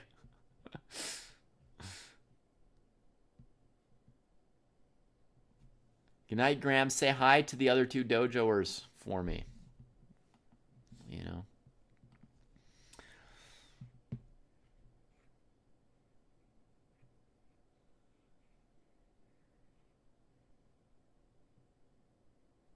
Yeah. I've even watched a few videos on YouTube, Alex, but I think, like with chess knowledge, it takes a while for stuff to sink in, right? Because you can only think about so much while you're swimming. And for folks who aren't into swimming, you know, I apologize. This isn't so much a tangent because this is really, it's how like all improvement works in all fields, right? So what I'm about to say is as relevant to chess as to swimming. In chess, sometimes you've got people who've watched like 100 YouTube videos, right? But when they're playing a game, it's too much stuff to think about. That's why I'm always telling people, like, have an area of focus. Like, do a little calculation, look over your games, but have like a thing that you're working on for a few weeks you're trying to get better at, like one book you're reading, or you're sparring all the different endgame sparring positions or something like that. And then also when you go to a tournament, to bring basically 1 or 2 or at the most 3 goals with you, because if you've got 10 goals, you're going to forget your goals. The point of a goal is not to forget your goal at the tournament. The goal is supposed to provide you focus and clarity and keep you on task and defend you against emotional bumps and things like that, right? So you gotta, you gotta have like a limited number of things you're working on. So when I watched like a couple YouTube videos about swimming and they tell me something like, rotate, like telling me to rotate the torso, not just the shoulders, but the torso, but not too much the hips, right? So there's like a certain amount that's like the right amount to rotate and some amount that's like too much or too little between strokes, right?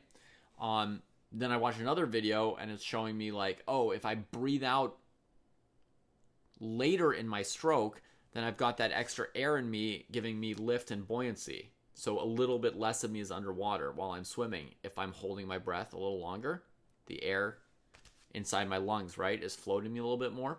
So you want to blow out like fast at the end and then breathe in quickly, right? So you blow out as soon as you can before you need to breathe in, but you have to breathe out hard to get the air out and replace it, to get all the to get a bunch of CO2 out, right, and replace it. So that's like 2 things already, right? Then let's say, thinking something else about, I don't know, maybe the rhythm of your kick, how many kicks you want to do per stroke, which is sort of like something I never really thought about. Or what else could it be? It could be, I could think about like, how close do I want my fingers to each other? Do I want them like actually touching or just like a tiny bit apart like that? Once you've got 3 or 4 things like that in your head, like you're overloaded, right? How are you thinking about all of that while you go?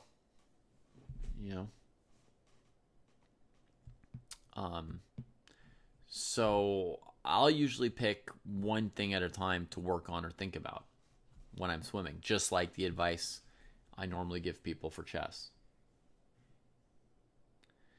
So, is this position miserable for black?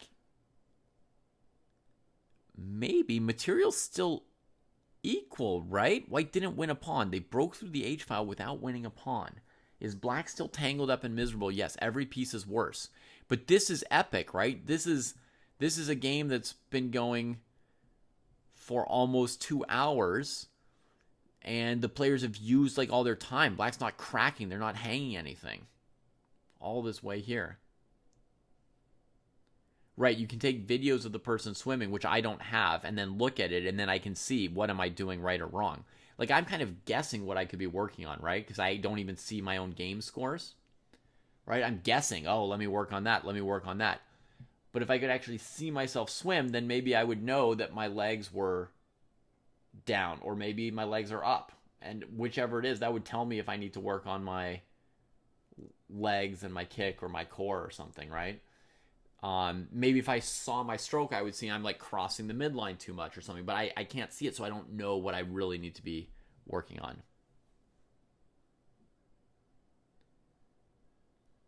You think I can break 1 minute just with good posture?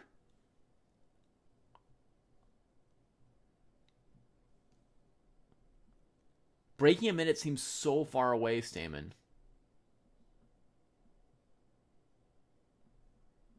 It seems so far away.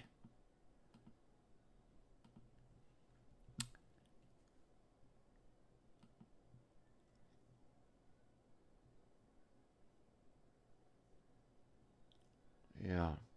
Let's backtrack a few moves in this position and like see how white got through the H file. They got through the H file by trading the advanced G pawn. They didn't want to give black time to play G6 if they were doubling the rooks. So white broke the file open right away, which makes so much sense. Ooh, I don't know if we wanted to throw that G5. Like maybe keep the flexibility of this or this. See if we can come around, steal this square and make it a mate. I don't know. But okay, white pushed it back. Got into the 8th rank. Brought the second rook. Stops B6 and C5. Gets the knight sunk deep. Gets kicked back. Black finally gets control of like a dark square on the board with this B pawn, right? Woo! B6 pawn! Holding them back. Doubling on the 8th rank. So the knight's still technically defended, but maybe black wants to play a move like this or this to get the rook defending this stuff. Oh, it's so tough. But how to ever break through, right? How to break through. I feel like this knight maybe needs to come all the way around the board here to increase the pressure. Does that make sense? Maybe. Or you could play C4, C5 and try and crack another dark square with the help of this pawn. And that evil little B3 move from long ago. I hope 8 Bells and Alyechin's cat are enjoying this game. It's glorious to play a game so close and so hard fought where your opponent never makes a mistake and you have to stay tense the whole game. Just on that razor's edge.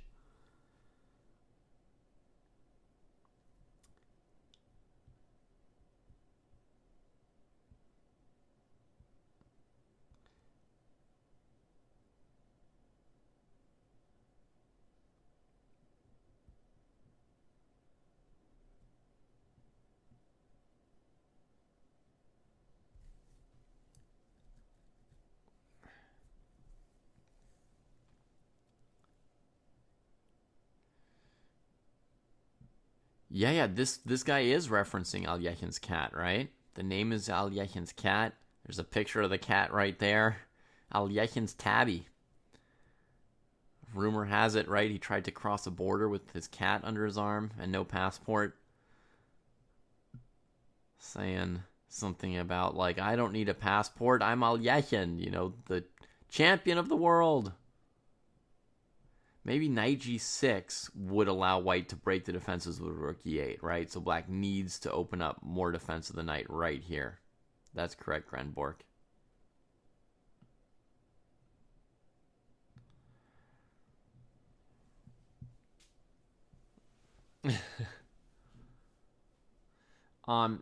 So Spencer asking, how should I approach analyzing my game? I can't give you an extensive answer right now, Spencer, like not an appropriate answer. I've got a video up on the subject. Kostya's got a video up on the subject. Kostya, Jesse, and I published a book on the subject. But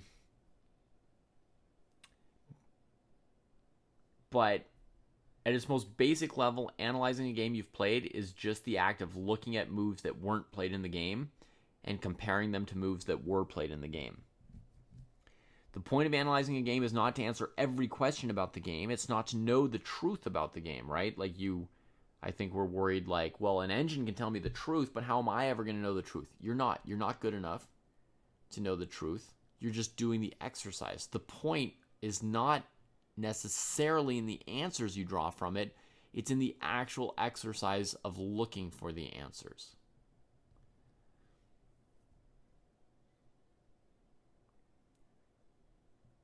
Right, Stamen. Yeah, I wonder if my feet drag or not. Easily under 1 minute? No, I don't know. I don't know. I can't do it, you know? I don't know how easily it would be for me. But I do understand that the goal is as much about reducing drag as about providing propulsion, if not more. So, like, I understand that. And I've really improved my push off the wall by, like, I realize, like, a lot of people think, like, you make, like, sort of a pointy shape. And then when you watch, like, really good swimmers, like, their arms are pressed against their ears and their hands are like this. And I think they even use, like, a finger to clamp their hands together. So it's, like, just, like, a whole different level of, like, it's like a rigid arrow that they're making with themselves. So I understand that, and I do that on my push-offs now, and I find that during my push-off, I can just let myself glide for a while, and I'm going as fast as if I would swim, right? So that's conserving a lot of energy, that I just do, like, a good push-off and believe in it just gliding instead of, like, popping out of the water and starting to slap it as soon as I can again.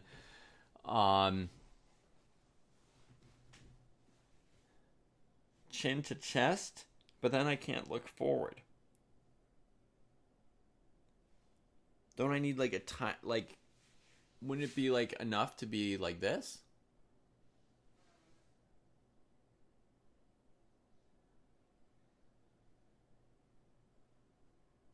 Shouldn't I be more, like, straight? I feel like this would cause my head to be too low.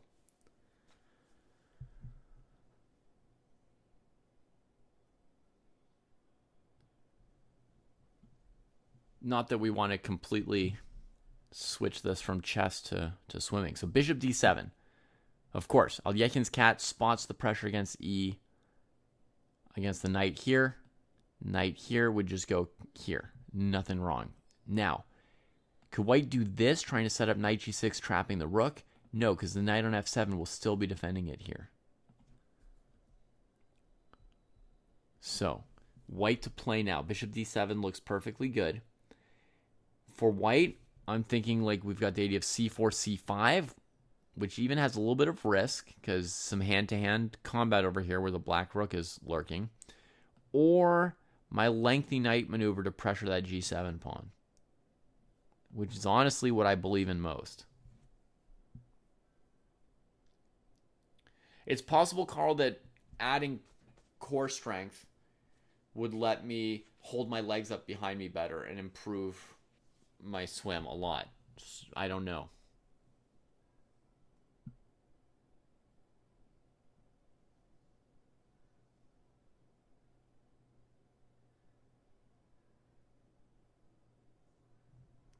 Chin should be neutral to tucked. Wow, I try to keep the chin neutral. I would have never thought that you would tuck it. But I guess tucking it, even if the head position seems bad, it does kind of push your back up. So if you were dragging with your belly down, tucking your chin a little bit would help with that. I try to just be completely flat. Dabo is a very strong player, that's right. Okay. We have a move already. Knight to g6. Yeah, this was an easy one for black to defend against rook f7, no question. Could the bishop... Oh, yeah. The bishop or the knight could come here, huh, Spencer? Because right... Oh, wait, but the bishop can't get to h5, Spencer. Look at that. Because of the f3 pawn, there's no way to get there.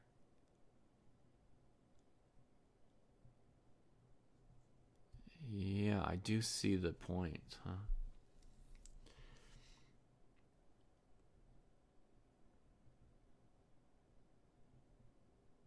Okay, there's one other thing white can do.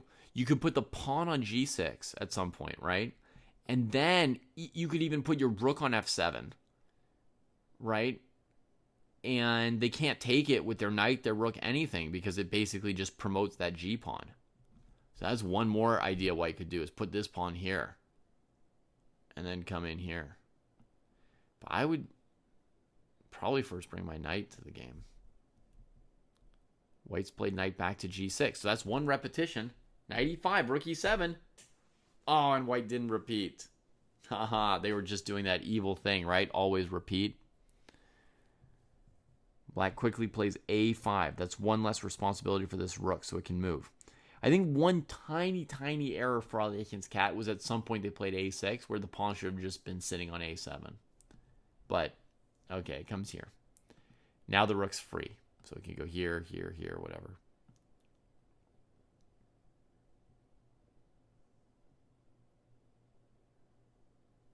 I'll show you one move for black that doesn't work. Just a tiny little calculation that I did at some point, which is you can't play c5 as black with the idea of bishop takes a4. Pawn takes, right? That would sort of like take a lot of the pressure off. But you can't do it because there's always going to be a discovered check. An in-between check, right? A capture here. And then you take back with an extra piece.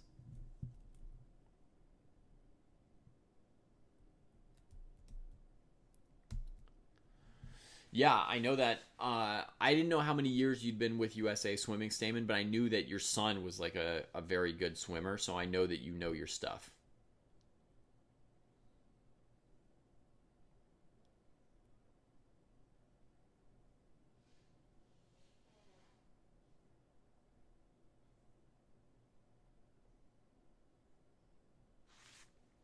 Chess is hard indeed, Purple Leopard.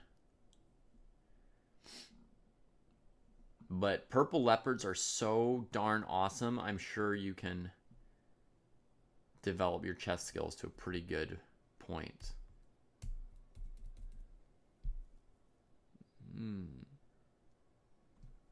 Possible trade incoming. I think that reduces the pressure a little bit for black. Wow, the cat might hold on. I'm believing in the potential of black holding on after seeing that rook trade. I believe there's a chance.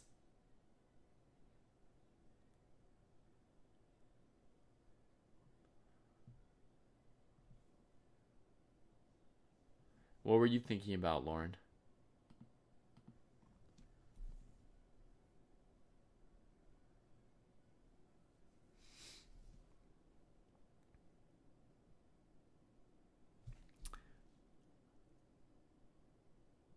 Is c5 now possible?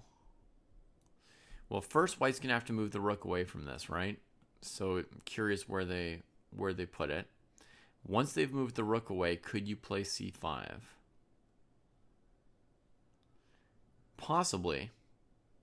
With the idea of pawn takes pawn, bishop takes a4, pawn takes b6, check, king takes b6, then pawn takes bishop. That would lose a pawn for black, but white's extra pawn would be a doubled a pawn of very minimal value. My idea was knight takes bishop, king takes knight, knight takes pawn, winning the rook. Okay, let's check that. So that would be right here. Knight takes, right, the king's here. So this would lose straight forwardly. So the king would have to go, the rook would have to be the one to take. And then, is there any advantage from that trade? No.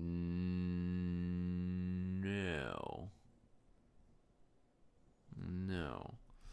Here's my idea that I think I would flag as very interesting here. My overall idea is the knight maneuver to h5, but hard to show it because it's like 4 moves away. But this move here, I've got the plan of rook f7. That plan's immediately going to be significant because the rook on e7 is undefended. And if the opponent has to come defend it with the king, for example, then all these pawns here become loose.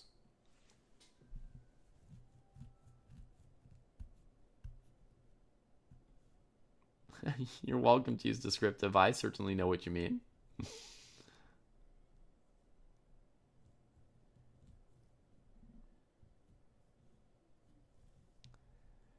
The knight on d6.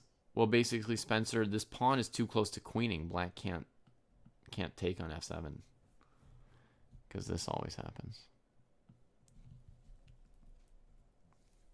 So it's real pressure. I played rook b8 to defend this pawn in advance, to maybe play here. for black.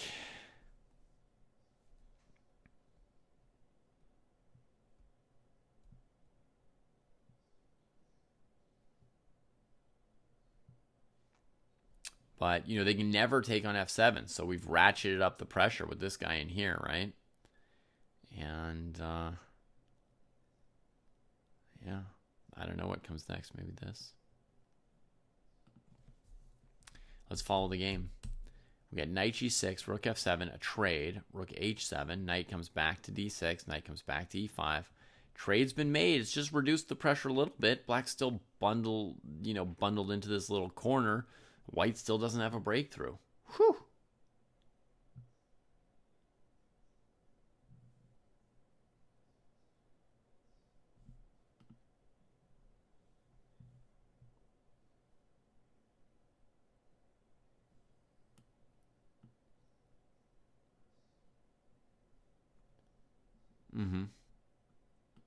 This one here.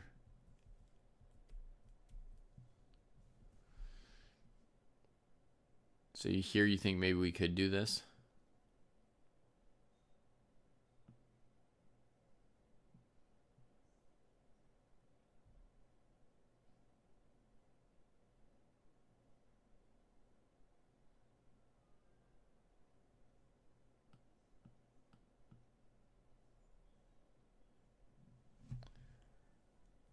And knight takes bishop. This guy's still managing to hold it down. Everything's defended for now.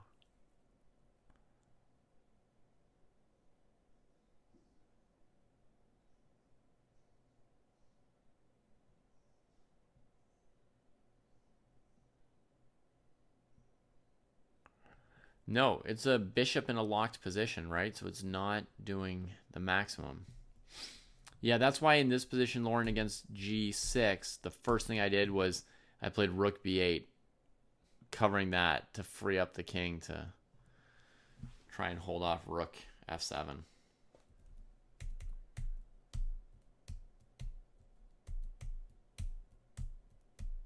King d2, knight b7. It's almost as if well, you know, in this case I was defending against my own moves, so I definitely knew what my idea was.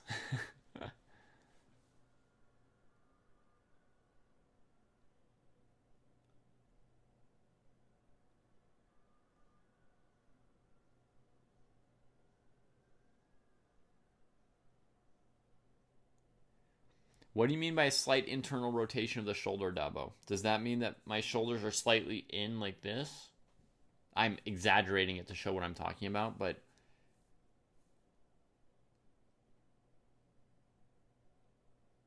because this rotation, the torso rotation is pretty big, right? It's more than slight.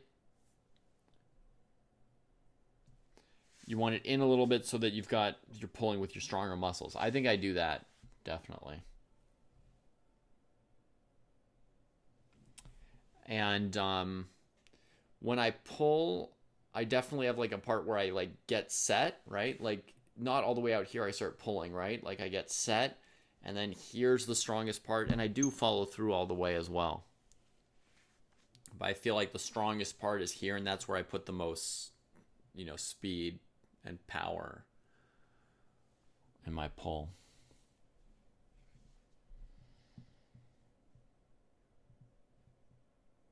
Hey Ahmed, if you want to play, try to find your way to the Chess Dojo Club on chess.com, and then from that club you can click into the events and play in them. Or if you can find our Twitch, on Twitch there are these automated commands that give you direct links to the tournaments.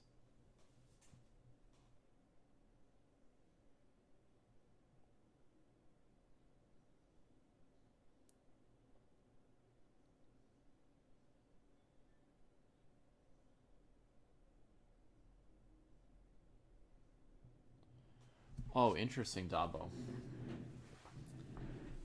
So you're saying when I come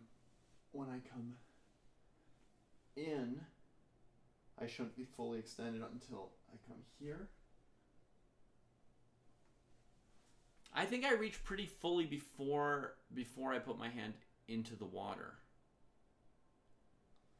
Because I'm afraid of like pushing forward with my hand once it's in the water, because then I'm pushing against where I'm trying to go. So I think I try and reach like pretty far before coming into the water.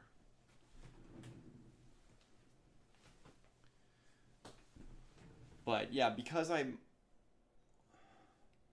also kind of like I don't want to do my pull until I've got my hand in front of me to like point me, so I'm not wasting my strength until my hand's in front of me. So in terms of the rotation,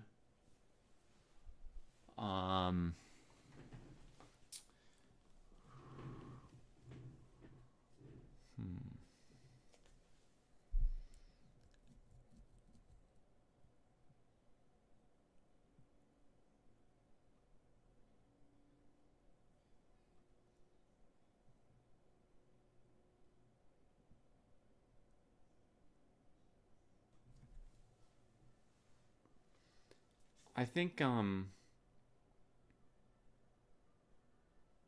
as my hand's going in is like when my arm's rotating down. Or when my side is rotating down.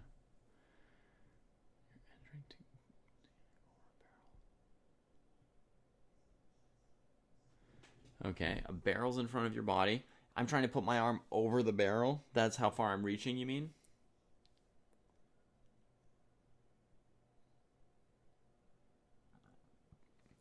I saw a weird video where somebody was saying, instead of doing this kind of recovery, he was saying just like flop your whole arm over. So he was having people swim like flop, flop.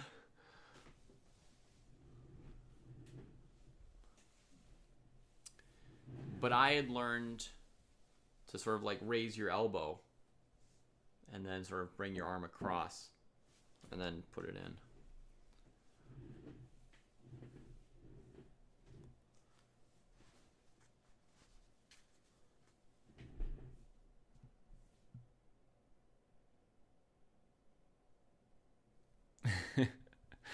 It's fun, right, Carl? It's fun.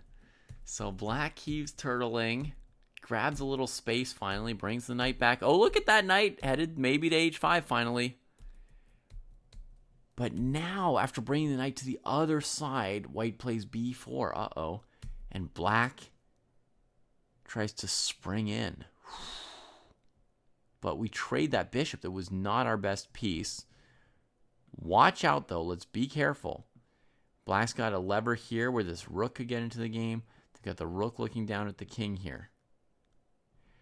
To me, it was very inconsistent for white to go for b4 here when the knight was almost at this point, right? What was black going to do against knight here?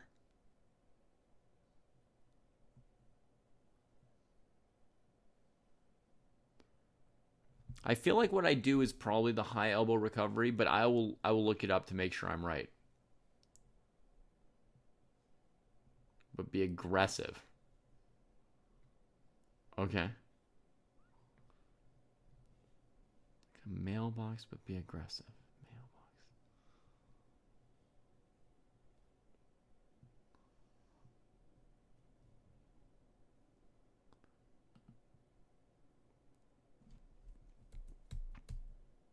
Now the knight came to h5. Uh-oh. D-pawn's hanging.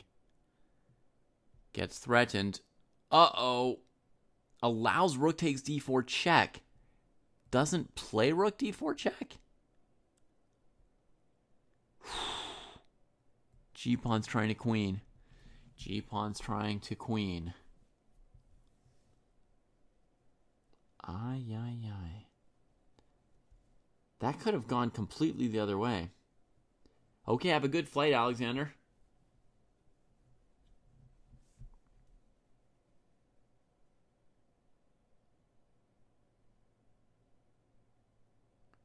Oh, really, Dabo?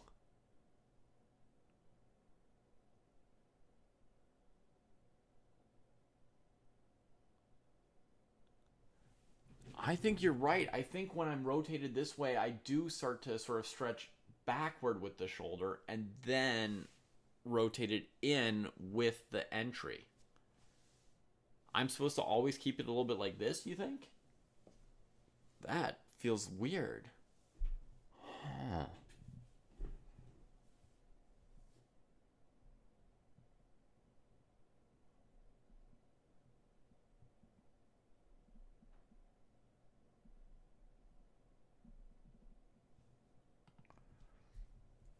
Knight h5. That makes sense. Looking to chase the rook away from the pawn. Right? We've got control of g7. Now we need control of g8 for white here. Oh, this bishop's not able to get over there. Now I'm feeling like a win for white. But there's a dramatic moment here, right? Where after bishop c8, white played knight g7. Black could have maybe grabbed this pawn with check. But instead they sacrificed this pawn. The king defended d4. And now black's just back to defending, I feel like. Knight c4, trying to trade this knight and win this pawn. But if the pawn comes to g7, the rook defends it. And I don't see how this bishop stops the move knight f6 from coming.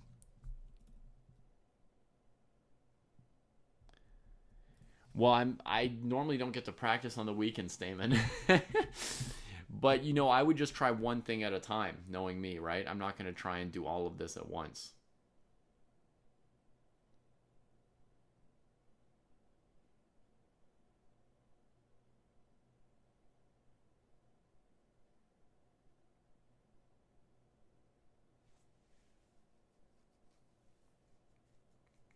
I have not ever heard of total immersion.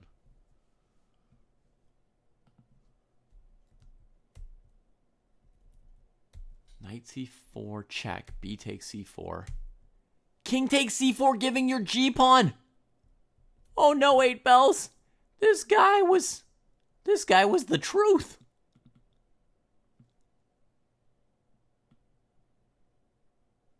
Oh my goodness. For that c-pawn that was going nowhere. Good one, Mars. Oh, now we're back to square one again.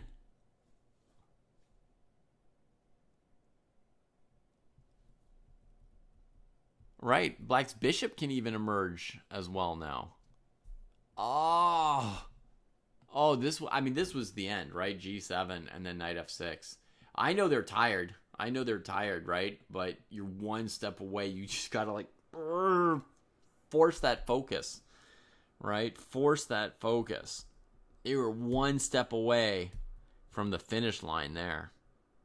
Well, I guess 2 steps because you have to see rook h8 or knight f6 next. But once you've played g7, I feel like it's coming.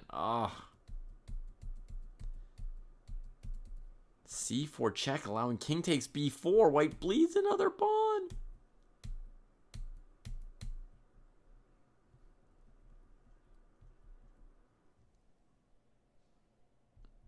And now that knight is stuck on h5. Uh-oh, that's weird. Weird / problematic.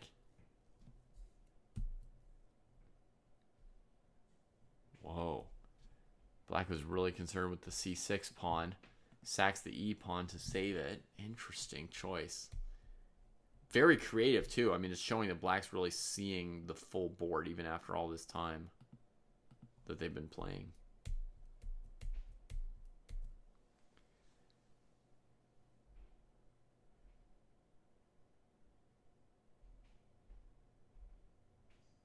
I rotate a lot to breathe, Stamen, yeah.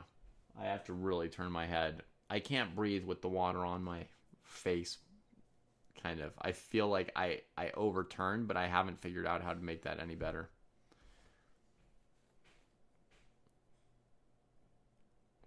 I've thought maybe that's one of the worst parts of my entire stroke, is like how much I turn.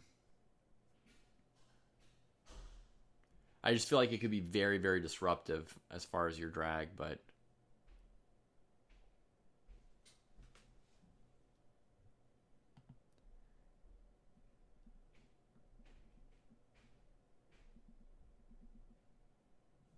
is there a reason rook takes c8 isn't good? Oh my god! Purple Leopard's the only one paying proper attention. Rook c7. The c pawn was the little thing. The bishop is the big pawn. Takes the pawn, not the bishop. Oh no, and the bishop escapes.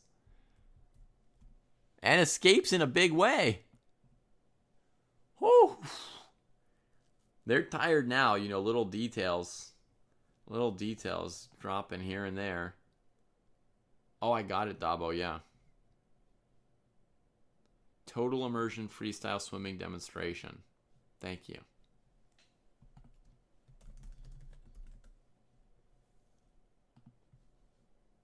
I rotate my torso quite a bit, but I think when I'm rotating my head, I might be over-rotating the head. Check! Ay, what a battle. Now maybe the rook wants to come back around. Yeah, probably.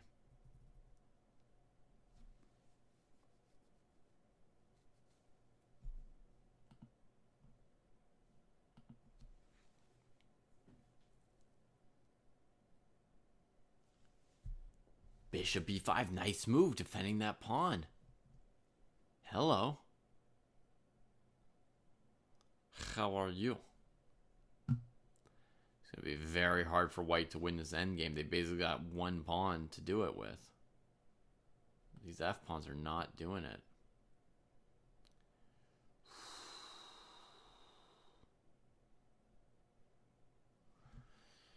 Bishop b5 was a nice move.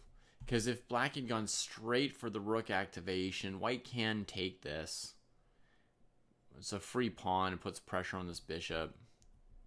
So I think bishop b5 was nice.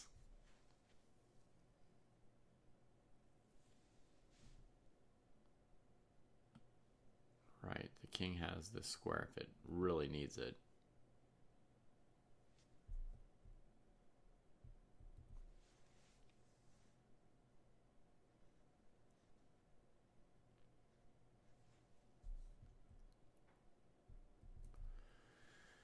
All right. Forward or backward for the king? C5 looks potentially promising. That said, I would improve the rook first. It's a little bit sidelined here. And the pawn and bishop are defending each other. So you might want to keep them connected until your rook's in the game. Because white could attack with the rook and knight against these. So my instinct is, you know, get the rook into the game.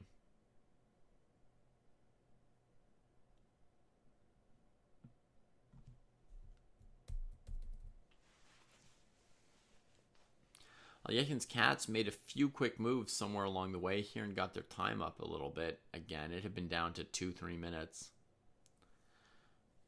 So that's good. Let's see if our other game's still going.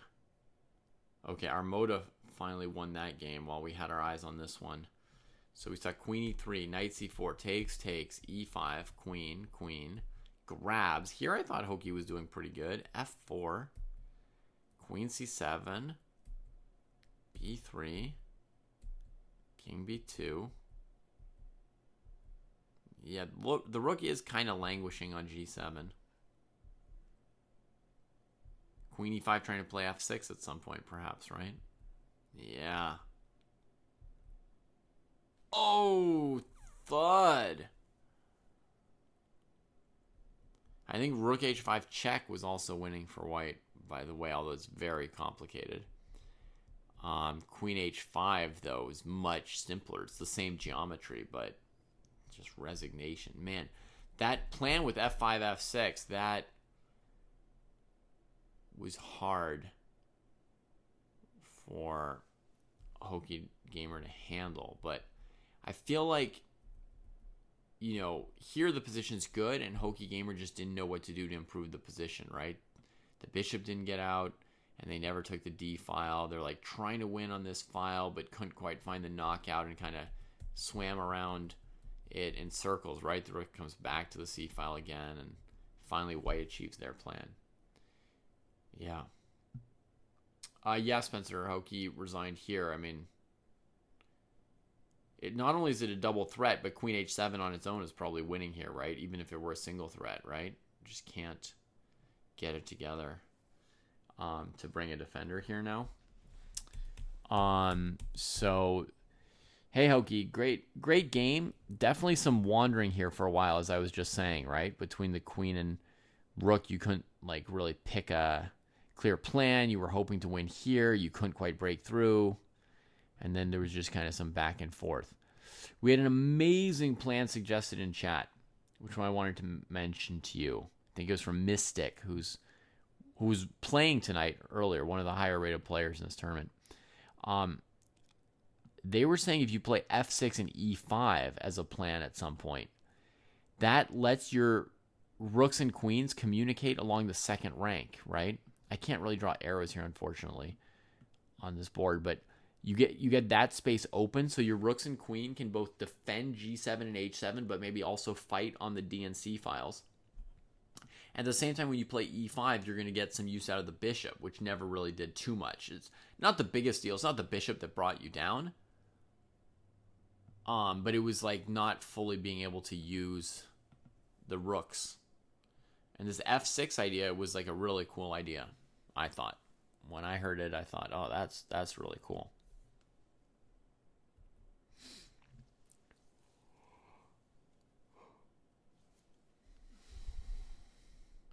All right, so we got this game here still going. Oh my god, some kind of combination just happened. Check here. E6, sacking the knight. Cooking with fire. Rook takes knight e7. Knowing that wherever black goes, you can always take this bishop. The rook can't get back. Oh, goodness. And then, yeah, the king gets off of the pin, but you just take, make the queen anyway. Now queen e7 could end the game. This is live. If white doesn't find queen e7, it could still be a tough endgame. I'm not sure how hard this endgame is.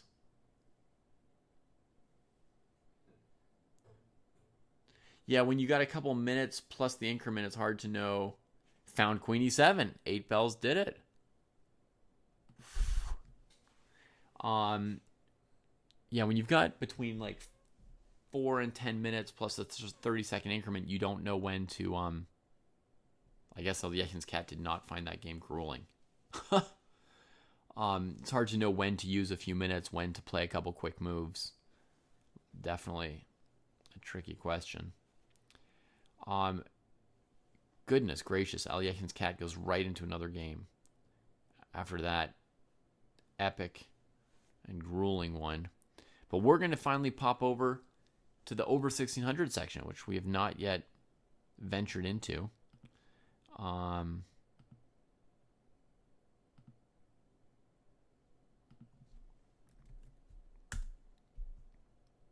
Me neither, Hokie Gamer. Me neither.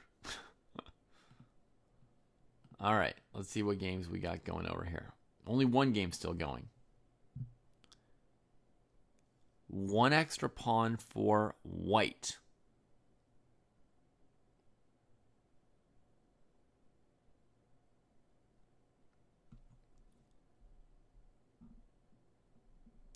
It's on normal books, actually, Stamen, or non-chess books.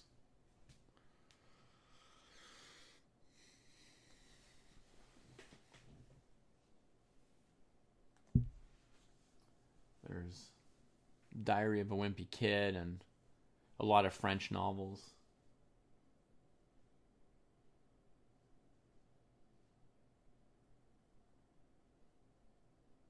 A collection of Roald Dahl for the kids. Would rook c7 be a good move here for white? Perhaps. This is a delicate position. White's up a pawn, but with the f pawn moved, the king's a little fragile, so we have to be careful.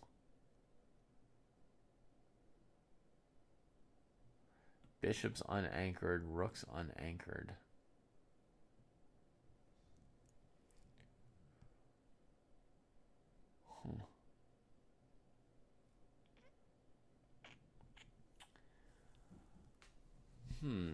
I don't know, Carl. It varies. This year I might have read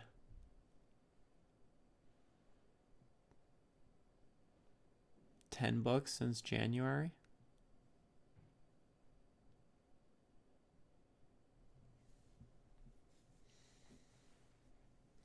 Good night, Hokie. It was a great game. Thanks for playing, and I'll see you around.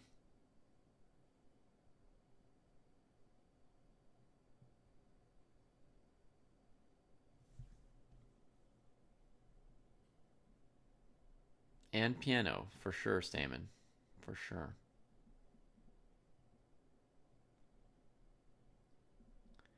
Did your kids like piano right away, or did they have to get past like a certain hump? Did they have to like get into it?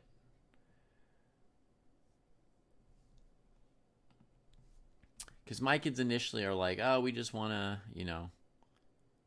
Well, my son wants to just read books, and my daughter wants to knit. And so they're like, oh, don't make me do something that's not what I already wanted to do or whatever, you know. They want to stick with what they got.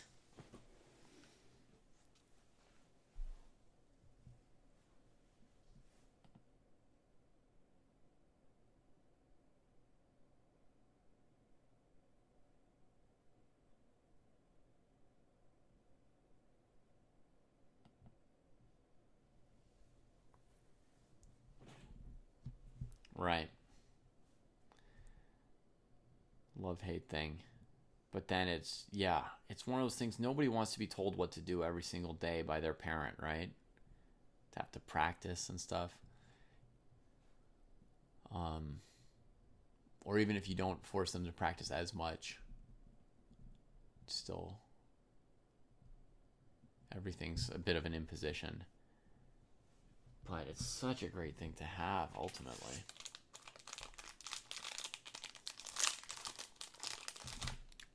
Welcome to the dojo, crazy cyberboy.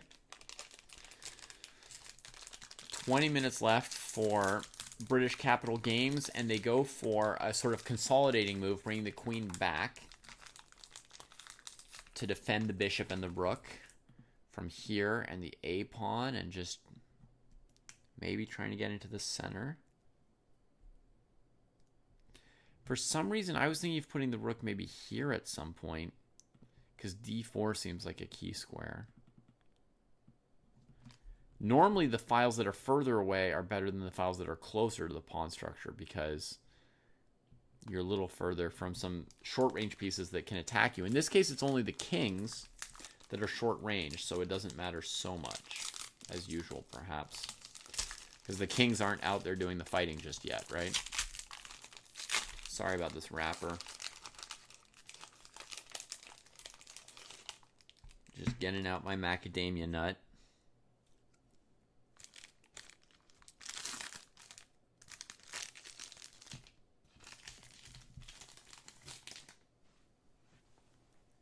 Exam prep. All right. What do you study, Spencer? Just out of curiosity. I don't mean to like delay you, but what kind of an exam are you getting ready for?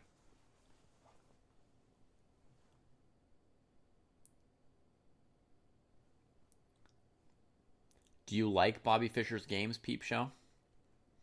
I think it's a very good idea to build an opening repertoire around a player whose chess really speaks to you. To have one, or for some people a couple, but to have like a chess hero or a chess avatar or a chess spirit animal or whatever you want to call it, right? But somebody who's kind of like your model. You're trying to play games like them. Build a repertoire similar to theirs, sure. Physics, chem, maths. Looks like you're in England. And extra English. Okay, cool. Well, good luck with the exams. Anybody who's studying Saturday morning at 7:30 a.m. is going to do well.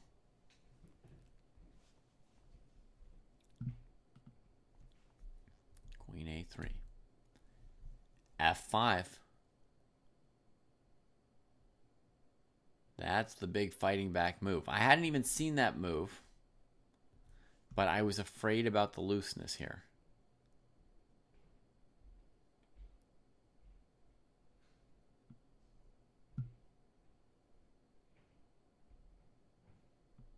Totally, Mars. Totally. Maybe white should have even tucked the bishop, because I don't know how we're going to answer f5. Don't know how we're going to answer it.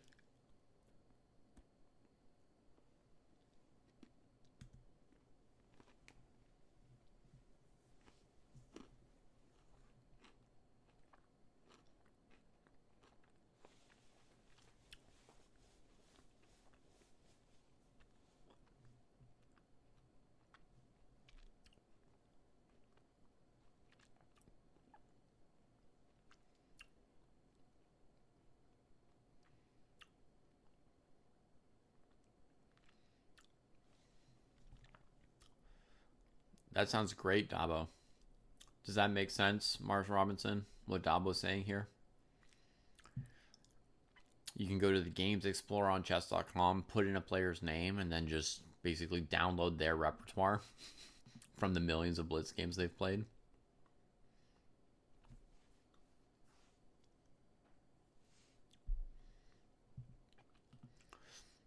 I think for Peep Show, who's talking about Bobby Fischer's games, it's going to be more general than that, right? You're not going to download every Bobby Fischer game, but you're going to say, okay, Bobby played the Rui, right? Bobby played this line against the Caro, this line against the Sicilian. He played open Sicilians, right? He played the Rui Lopez. As black, he played the Najdorf Sicilian and the Gruenfeld and King's Indian, you know, and so you're going to like pick some openings that he played a lot and choose those as your openings. And you're probably going to play some more modern move orders in some cases, right? But you're going to play his style right there.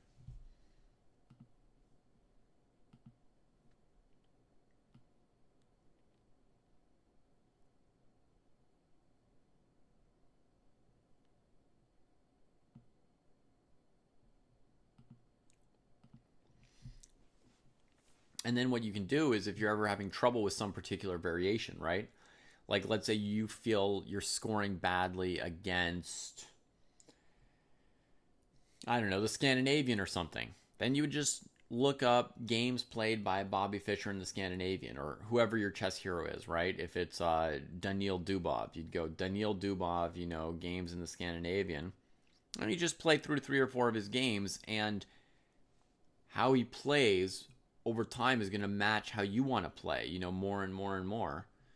So it's likely that he'll be playing variations that look, you know, attractive to you, and that he's going to end up playing some of the same structures as you, or, you know, go for attacks when you might want to go for attacks, or play positionally when you might want to play positionally, etc. And then, yeah, over a bunch of games,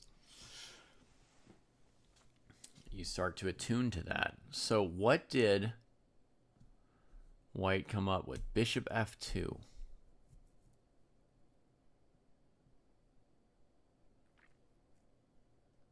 So against pawn takes, queen takes, rook e1. Black has the move queen c6. It defends everything. Queen b3, king h8. Doesn't break anything. The queen can recapture. It's on one diagonal. So she's not going to lose control of anything. But I think white's idea might be on fe4, which was played to play rook e1 first, not to recapture.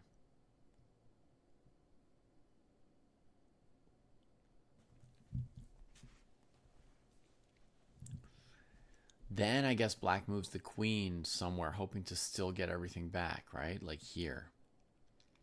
Hoping to recapture here. But if now white trades everything, can they go queen b3? There's still an answer. Wow.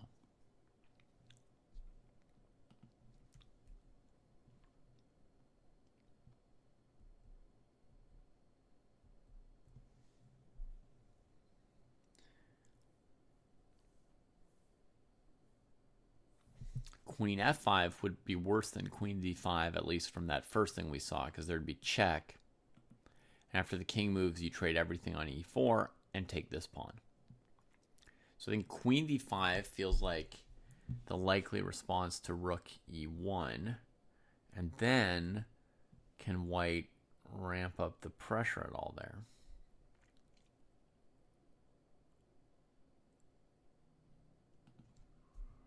Rook e1 played. I don't see anything amazing for white. It looks like they may have slipped. Oh, no, there's queen b3. That's what there is, right? Purple leopard ends queen d5. There is the move. Queen b3. Queen's hanging. And it's on this diagonal, so it probably takes. We take back. And now this pawn is still pinned, right? Oh, so black played queen c6, not queen d5. So now I think white can play queen b3 check and still come out ahead of pawn somehow. Thanks for the support, 11 years. So now queen b3 check.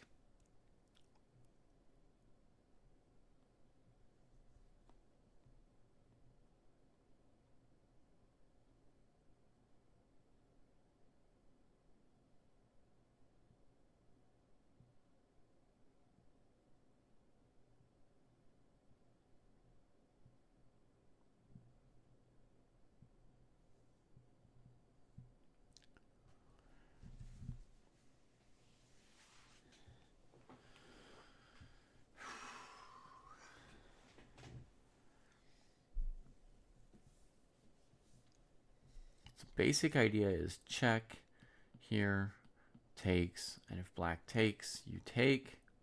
Against queen c1, you retreat the rook. Against queen e4, you take here.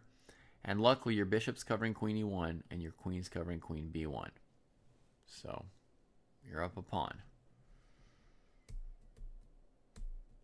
But white's hesitating. It's their move. They don't have tons of time.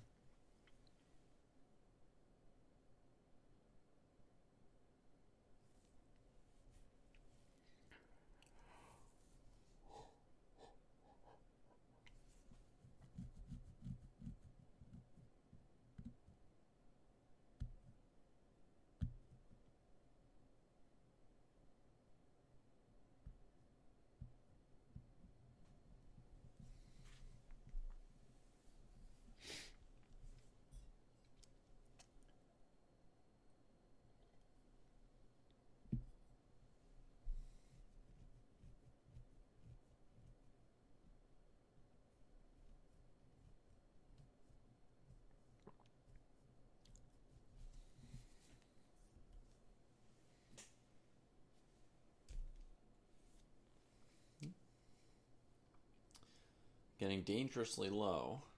I don't really see what else there is to do other than play queen b3. I don't see any risk in queen b3, so I would just play it and save my time for later down the road, because problems will come up.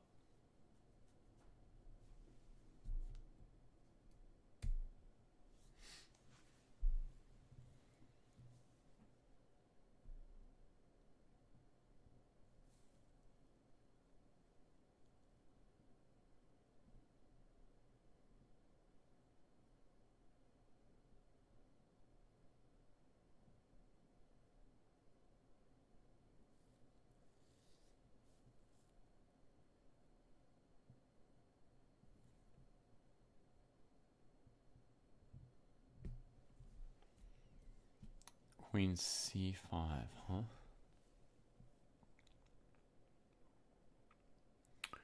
Trying to bully the queen and still win this pawn. Yeah, fine move. I agree. Doesn't change my assessment that I would play queen b3 check in a few seconds. Just, this does everything that a move could do, right? I mean, we're happy to even back the king up because there's more back rank stuff against black. Happy to get on this diagonal.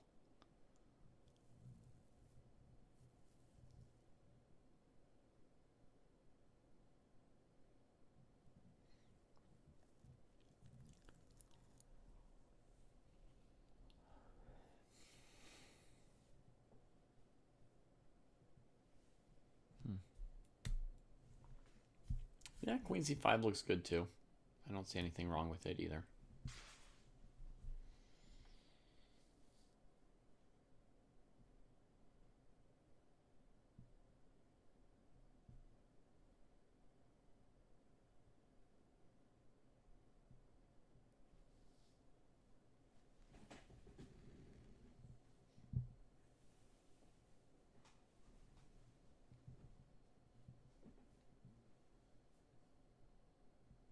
Mm-hmm.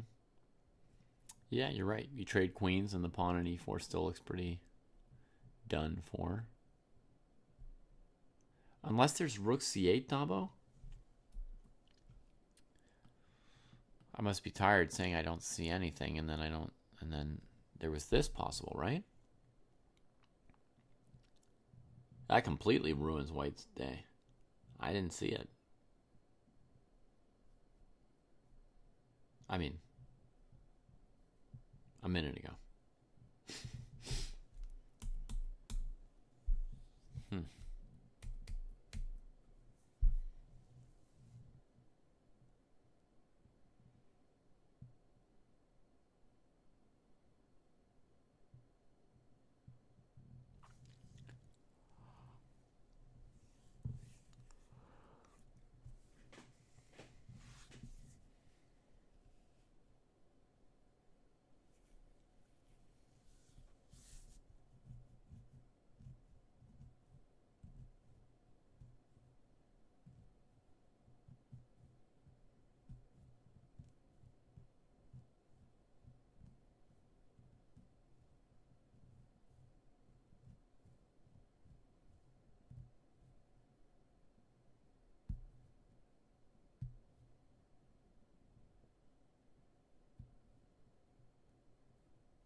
King h8.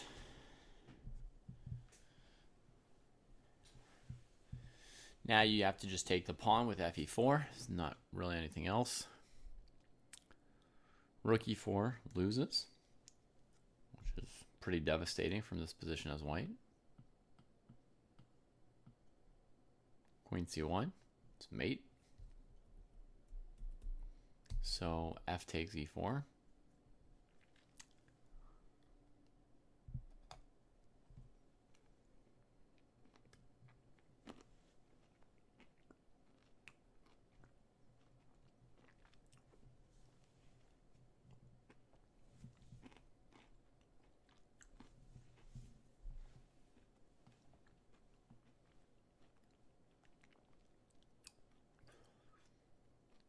We just don't have the pieces to do anything, right? Rook's back on e1, bishop on f2. No threats.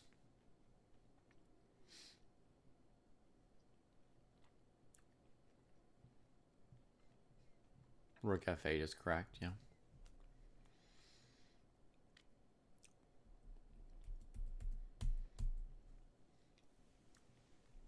White takes.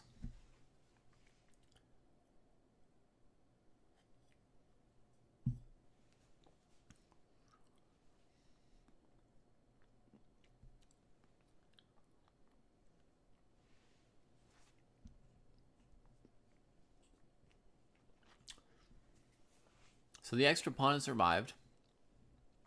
Black still has fair chances to draw, 50-50.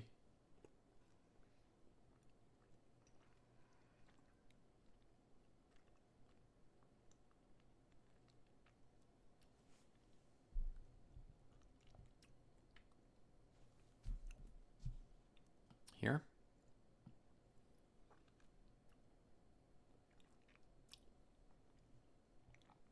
Sure, it could be played, but why? This move looked good. Take the pawn.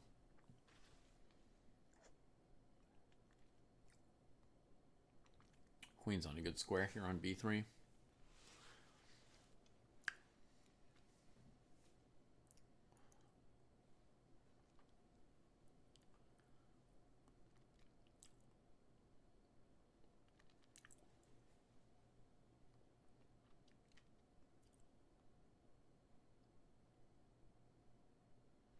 Oh, you were afraid I wasn't winning a pawn. Yeah, I was winning a pawn like this for white. And I'd actually be slightly happy to see black take on e4. I don't think black will. But as white, I like transferring to this outside passer from this simplification.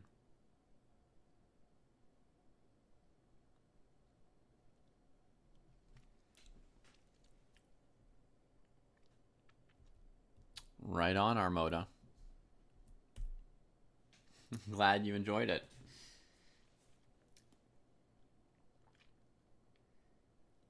You got a great game out of it anyway, right? So it was interesting for sure.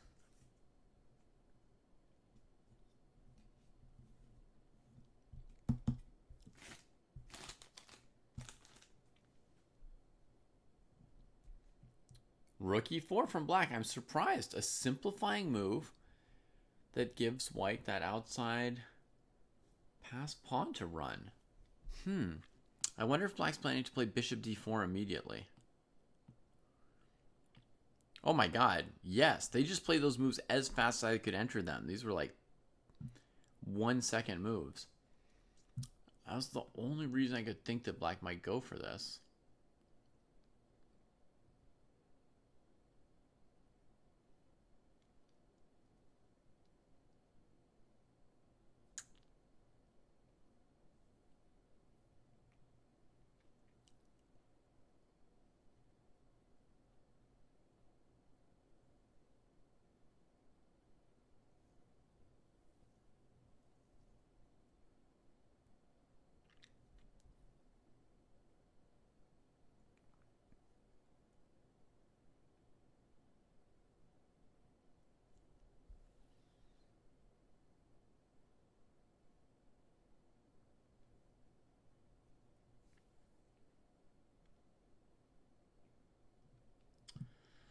Right, Dabo. If we want to do something fancy for white here, which you might guess we do, because queen e1's a pretty big threat, and bishop takes, queen takes, king here, queen here is a draw.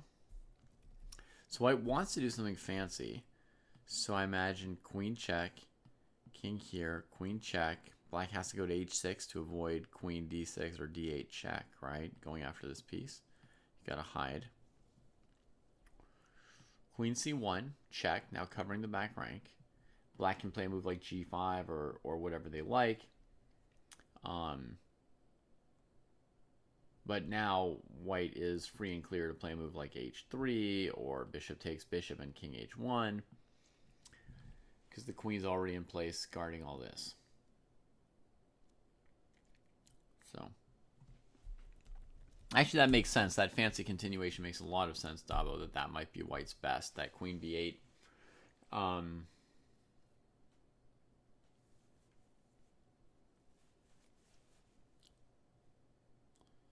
Yeah, interestingly, queen f1, I think black's fine with bishop takes bishop. Queen b8's been played, by the way. If king takes, check, and you're forced to come back, dropping the a pawn. Wait a minute. Here, oh yeah, that's lucky for black. Queen's on point. She can take a2 and there's no mate. Okay, so we got check here, check here. Check. Perfect. Found that nice and quick. Did British Capital Games.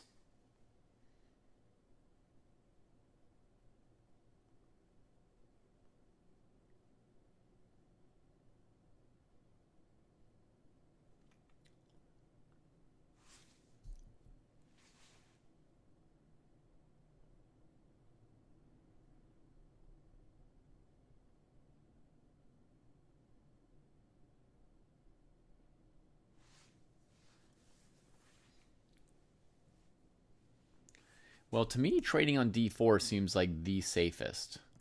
And just tucking the king on h1.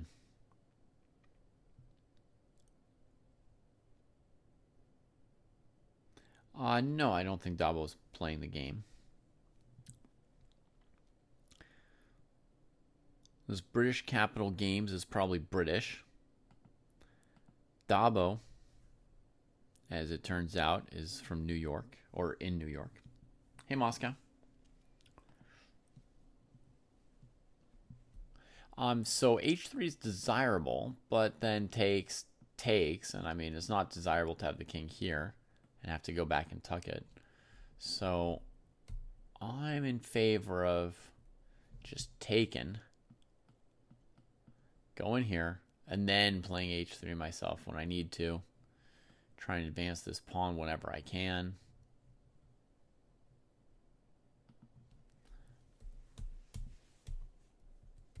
Oh, bishop d4 check played. All right, so now we get the endgame I am the worst at out of all endgames. Stamen and 5,000 British Capital Games agree with me, thinking that trading on d4 is the simplest. I feel you, Armoda. That's exactly my feeling. No clue what is happening.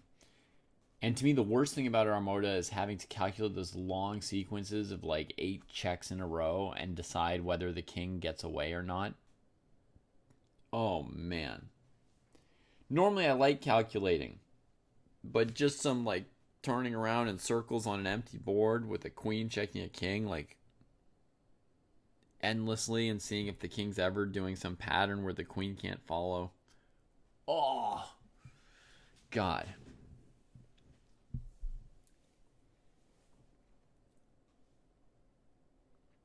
Moscow asks, what do you usually do when you're matched with a considerably stronger opponent in the tournament? Do you play for a draw? Do you try to conserve energy for other games? You mean by just resigning without playing? What I usually do is I try to beat the hell out of them.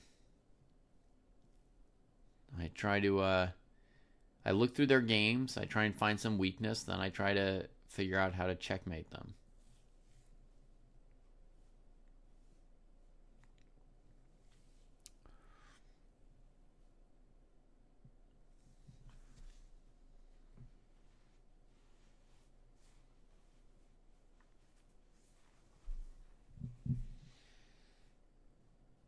I don't play for a draw, I don't play for a loss. I don't play to conserve energy, I play to play.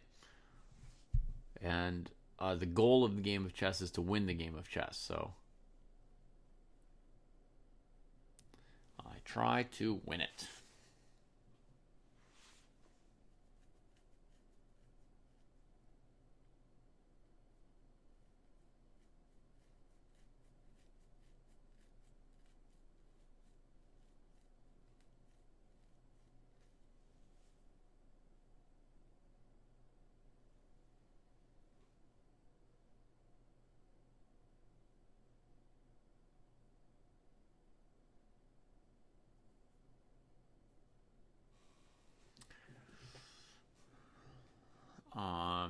How do you find a weakness in their games? You don't have to be right necessarily about it being a weakness, right? Like, I might be wrong sometimes when I think I spot a weakness. You just have to have something that they do that you think looks wrong. That's part of your visualization, your concept for how you could outplay them and beat them and win a game against them. So it could be, that they lose a bunch of knight endgames. It could be that no matter how good they are, they've probably played people who are better than them. So you can find some games they lost, look at those games, and see how they lost. Right? Did they lose in the end game, the opening, the middle game? If you look at their moves, do you see any moves that you don't like? Those will attune you to some values of theirs that might be wrong.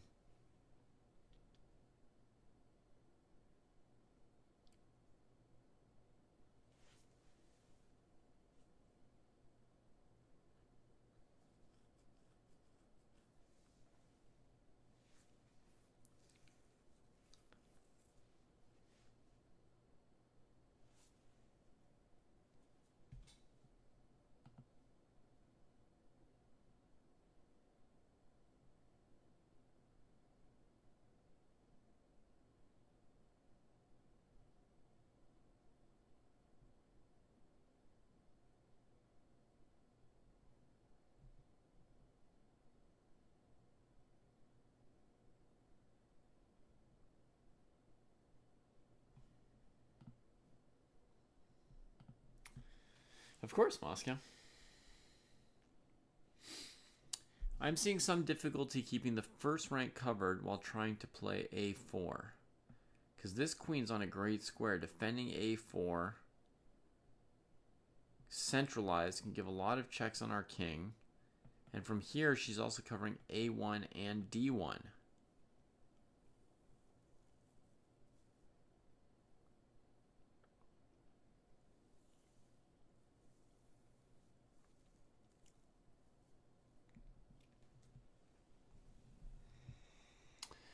So we might have to go for a setup for white where we go like h3, a3, queen e1.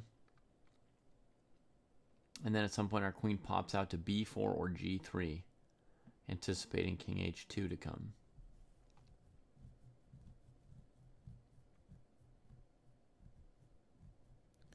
And queen b4, queen a1 doesn't seem to do it, so we might have to play this really passive, safe queen g3. It is so difficult.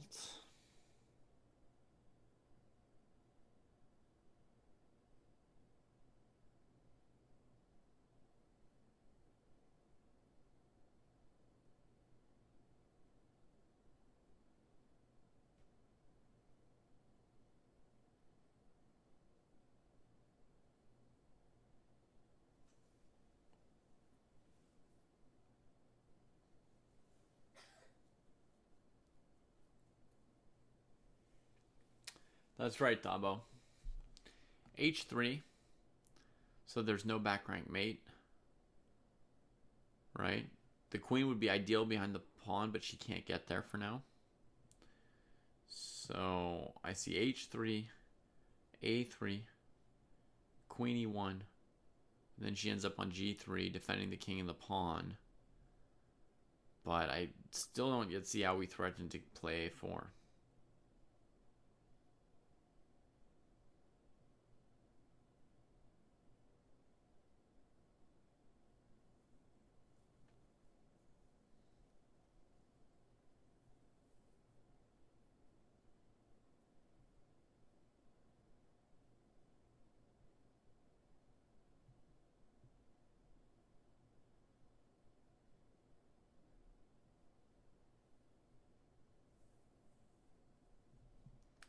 Could you play h3 and queen c2 to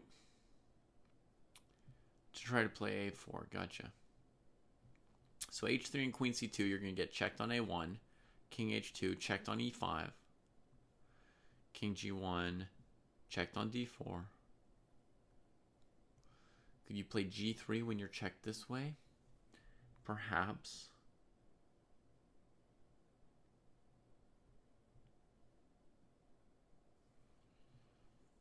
Yeah, but moving the g-pawn, I mean, really increases the chances for perpetuals later. So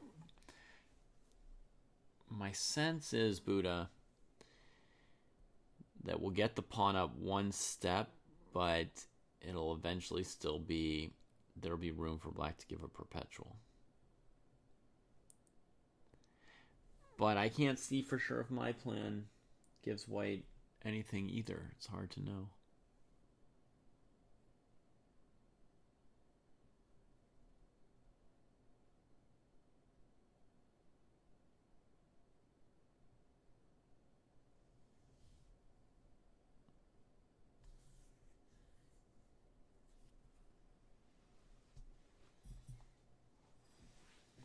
Refill the water.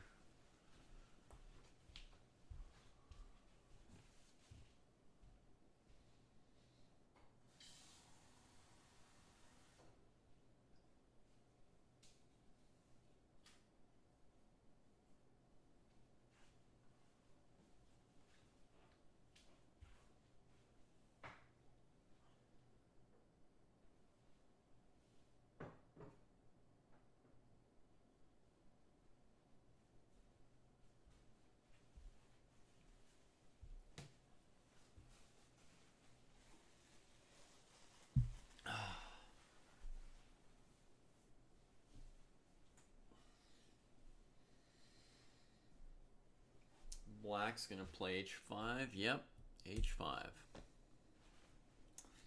Black's not afraid of getting their king perpetualed.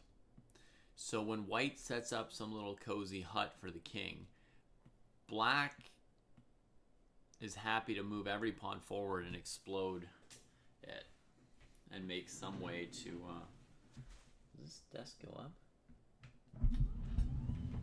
Whoa, but it's got like plants and stuff on it. Okay. I don't know if that's a good idea. I don't know if that's a good idea.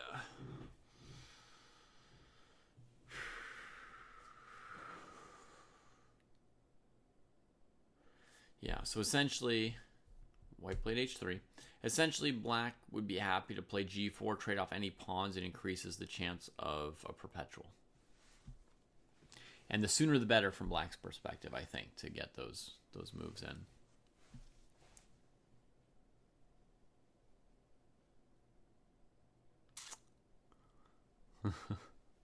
Good morning, Robin.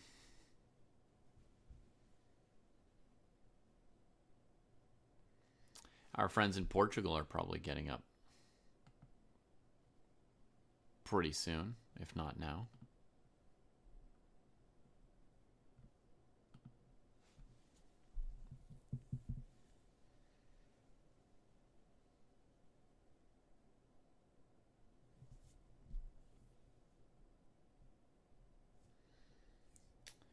Yeah, it's 8 in Central Europe. Portugal, it's still 7 a.m. though, so I would guess that my Kostya coast is sleeping.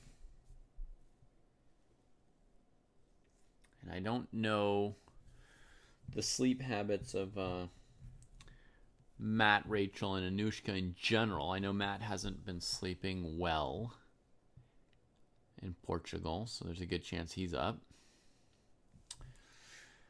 Buenos dias, Luis.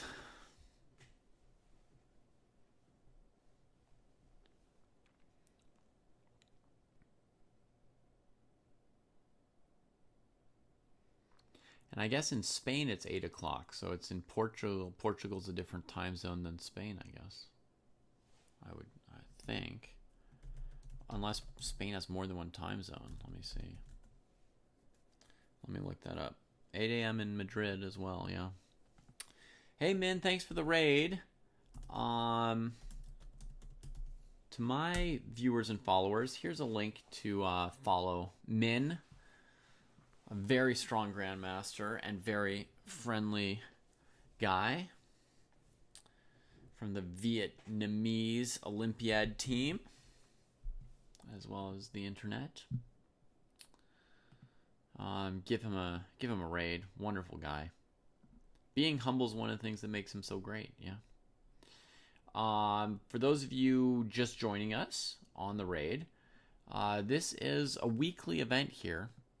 We've been doing it for ages. It's Friday night fights, we call it. I know for some people it's already Saturday. For most people, it's already Saturday. So, yeah, it's Friday night fights. We have people playing classical games against each other every Friday night or Saturday morning or Saturday midday for some of you. It's a dojo institution. It's great practice, tough battles, good stuff.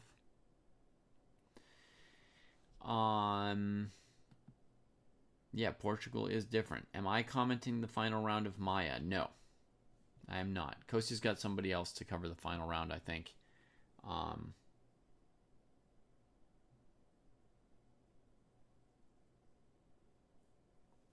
that makes sense, Robin.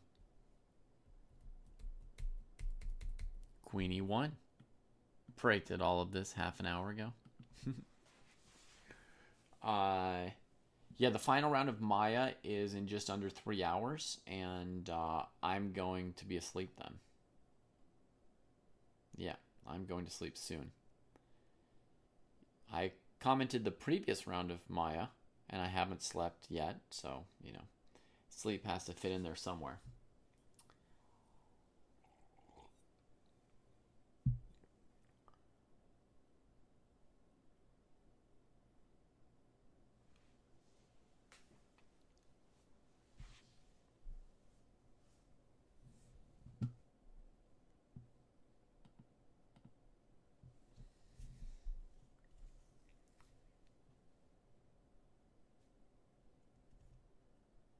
Yeah, I mean, I don't always grind, but this Maya tournament was a special and fun thing, so I wanted to see the games, so I watched them when I could. Have I been impressed by Blood Queen's performance in particular? Seemed normal to me. Have you been impressed by it? I'm impressed relates to expectations. I think they're all doing fine. Nobody's just run away with it. Nobody's fallen apart. They're all doing a pretty good job. Oh yeah, good fights, Oscar. Good fights. Another thing black could do is put the pawn on h4, right? Which kind of stops my queen g3 setup I was going for, right? a3 and queen g3. But it does, black's just played h4. It does make it harder to play g4, very hard to play g4. And the queen kind of wants to stay on this pawn now.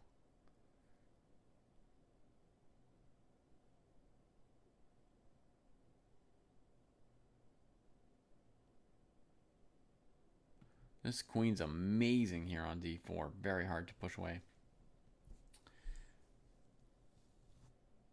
She was nervous leading up to the tournament, yeah. Because, Chicago Open didn't go so well for her. And for most people, if you're coming off... For most people, when your most recent tournament was bad, there's going to be confidence issues until you've played a good tournament. You know what I mean?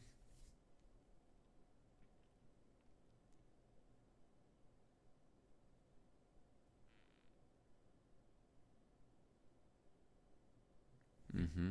Yeah, you're thinking of getting the queen here and here. I see what you mean. So, like, white could have done the transfer at this point, right? Check here and here. The reason I wanted to do it the way I was going to do it is because of queen a1 check. That's why I was thinking we have to sort of go slowly. We have to put the pawn on a3. And I was even thinking queen e1. I don't know why for sure, but our capital gamer did it as well. I was thinking like a3, queen here, and then try to come out. Not that I can see yet, Screws. I mean, definitely white would love to trade queens, but I see no way to force it. It's an open board. White doesn't have a lot of pawns, so not a lot of support points to approach the black queen, right, from a defended square. And maybe the move queen g1 could be like interesting at some point, but yeah, like, how do you approach this queen to trade her off, right? There's almost no way to do it. And then if she just moved, like, if you played something like queen g1, for example, then she just comes here. Now how do you get at her, right? Still kind of the same problem, right? Very hard to trap a queen on an open board or force her into anything, and hard to even approach her. White's biggest problem is that they can't even offer a trade that black could back off from in order to take over central territory with white's queen. As long as black's queen is here, it's got every possible angle on the white king to give perpetuals. It's very, very hard to make any progress for white. So white gives the check, king h6. And here, if you go king h2, black still has queen f4. But you are covering queen d6 and queen e5. So from here, you could play a move like a3. And black can't... Oh, it's just been played. And queen d1, king h2. Black would be out of checks temporarily, right? And queen a1, king h2 as well. So white does that. They just nudge the pawn up to a3, which they could have also done without queen e7. Fine. And then the question would be, what might be a next step from here.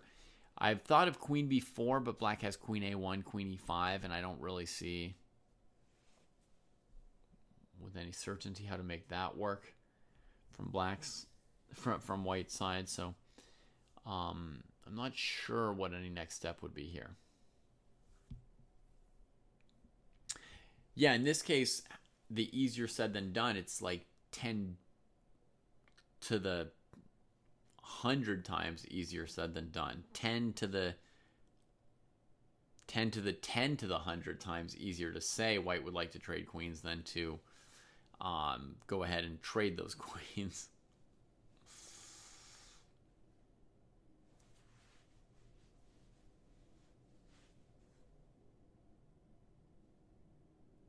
I see what you mean, Stamen, but the truth is with G3 you open a diagonal to your king when your queen's already trying to cover a rank, right? So with the pawn on G3, it's just, there's just nothing you can do to ever keep the black queen at bay. You have nowhere to go hide, right? You need this G pawn to cover one of the angles to your king so your queen can cover the others. But when he's got this angle and this angle, when she's got this angle and this angle, there's nothing to do. There's no choice. So yeah.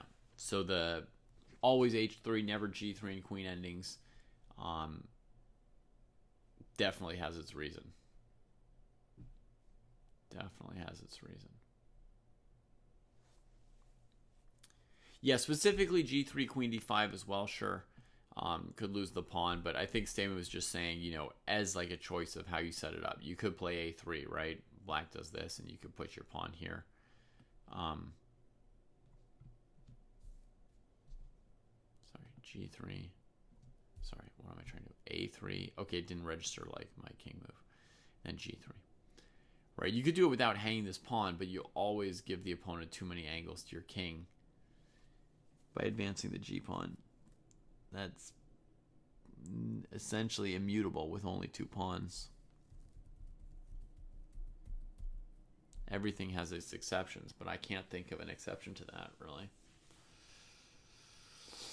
Shiogura, this is 5,000 British Capital Games as white versus Chess Name 75 as black.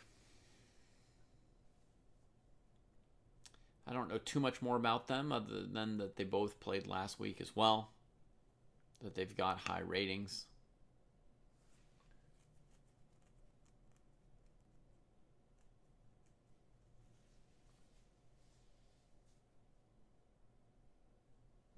Yeah, there is a warrior-like quality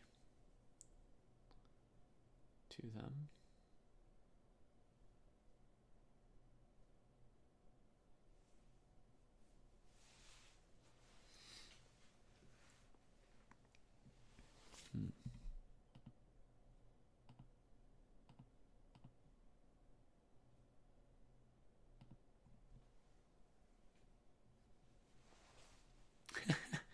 You're the first person to say that, Shirogurov. I'm impressed.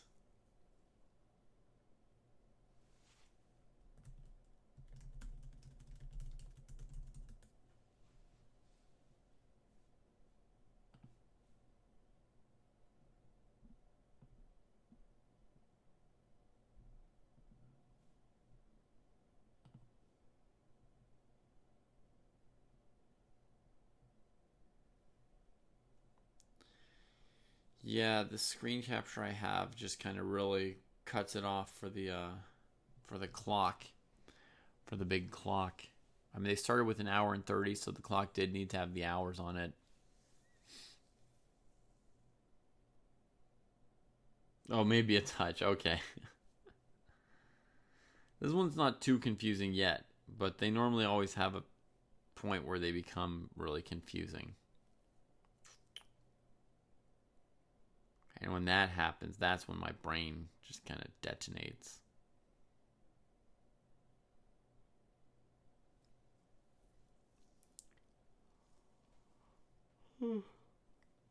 Black's more or less happy to do nothing here, but you have to do something that does nothing, right? You have to find the move that disturbs nothing.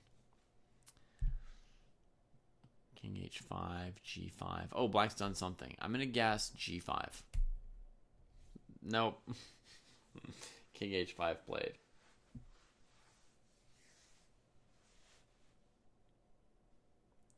Who is the all-time king of queen endgames? Is it Magnus? I think he's probably the best at queen endgames that I know of. Shirogurov, yeah. Although, I mean, he's far from perfect as well. I remember a queen endgame he played with Fabi. that seemed really good, but actually, they'd kind of done some blundering back and forth, even one or two moves away from the end, when it was, in theory, the number of possible moves had dwindled a lot. The pawn that was going to decide the game had already gotten to maybe the second rank, so it was the last couple moves to calculate, and they didn't even get it right. He allowed a draw. Fabi didn't find it. Lost. So I don't know anyone better at queen endings than Magnus. Noterbeck is also very good at them, Shirogorov. I thought of his name when you asked your question. I thought of the names Magnus, Hikaru, and Noterbeck when you asked your question. And notably, Noterbeck has beaten Magnus in 2 queen endgames that were very well played by Noterbeck. So that definitely makes his name pop up.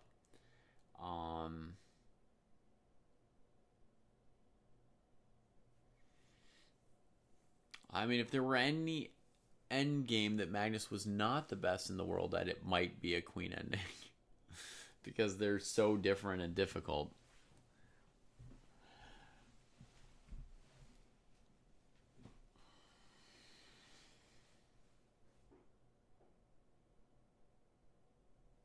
Can White try G4 here?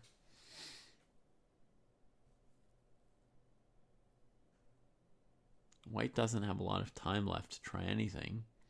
Queen H7 check doesn't really do anything, right? It just puts the white queen off where she can't do any of her jobs, which are defending the A pawn and defending the king, right? After King G5, the best thing about it is that you can come back and sort of retract the move you've just played. Queen E2 check. Could that do anything? King back to H6.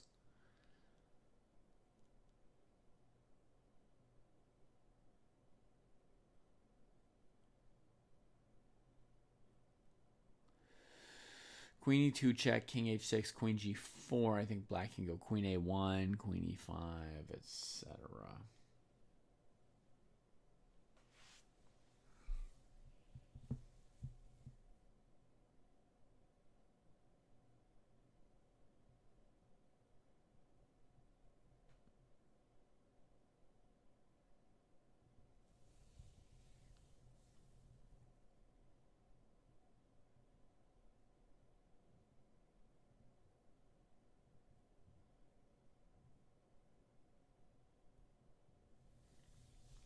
Under 5 minutes goes white. I don't see anything special either. I'm looking at Queen B4, Queen E2 to G4, King H2 immediately.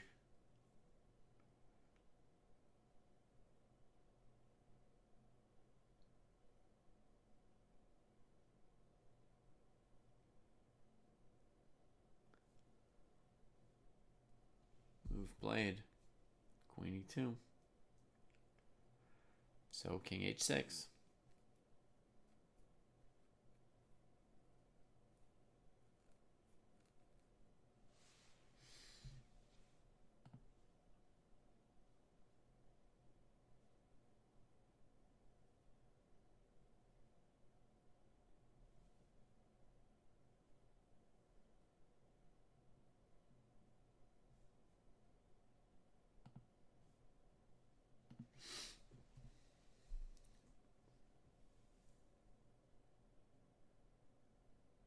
Yeah, Queen F4 made sense for black as well, Carl.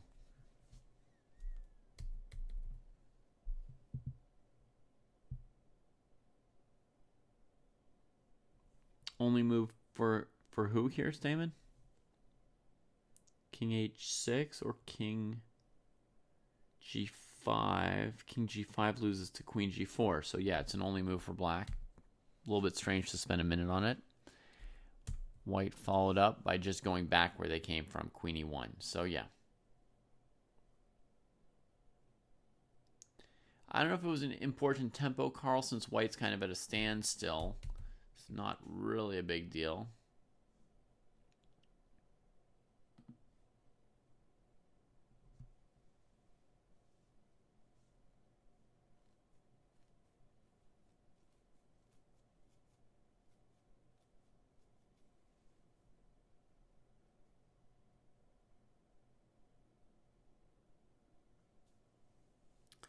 Doesn't feel like black's, you know, got to pay big time for this.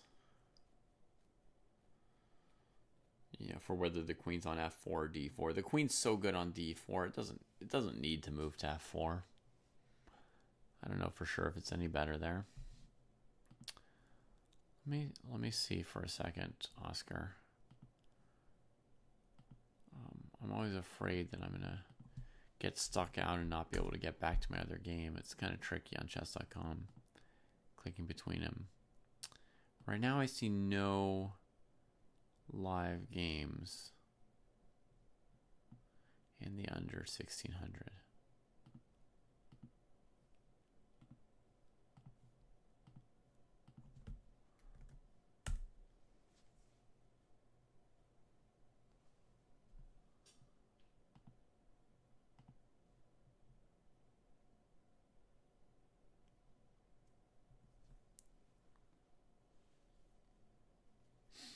So if black played king h7, we would repeat a position. They could also play king h5 and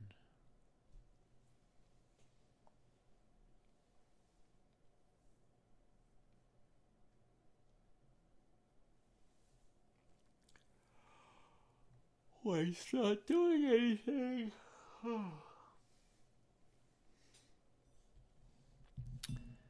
Yeah, maybe there would have been more of a fight if the queen didn't start on such a good square, but I just don't see any way to fight it.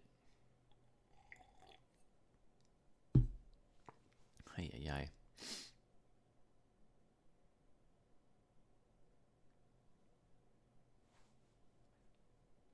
That's great, Alvin. That's great. Yeah, I'm tired, Yegorov. I ate a chocolate-covered nut, but there are limits. Anyway.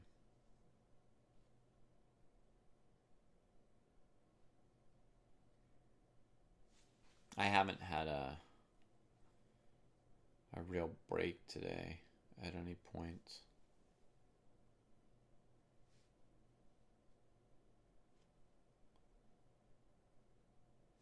I had maybe 6 minutes to eat a meal. That was the longest break I had today.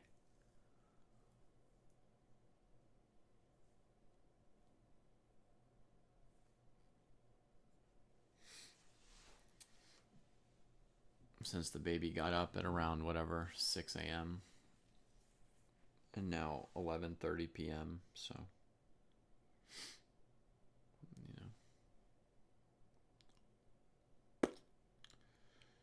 queen to Ivan, queen to Ivan. Yes, well, moves the king somewhere.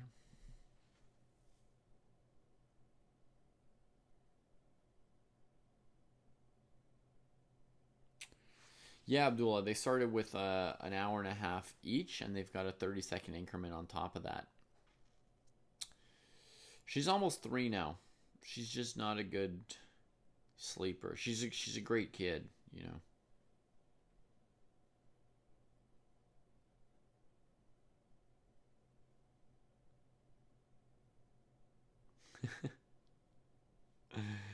Thanks, Robin.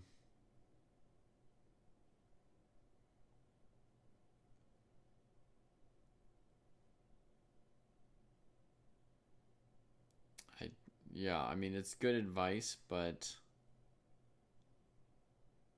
my bosses are these 3 little these 3 little angel / you know, devils or whatever at times. There's not like an obvious way to to manage the situation because they're, I don't know. Maybe there's an obvious way to handle the situation. I don't know.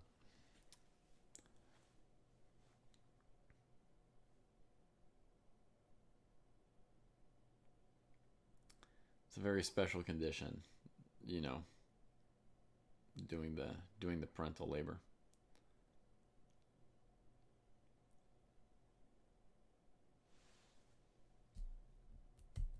Chess is an opium to the people. Of course it is, Robin. Yeah. Everything's an opium for the people.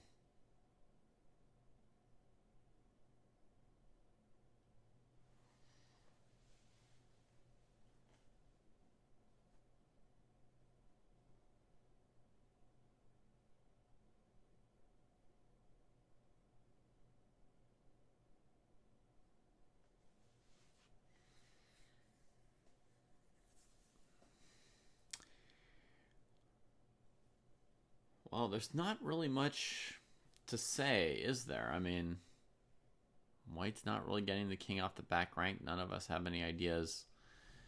You know, we've considered this before, and there's just these checks here and here.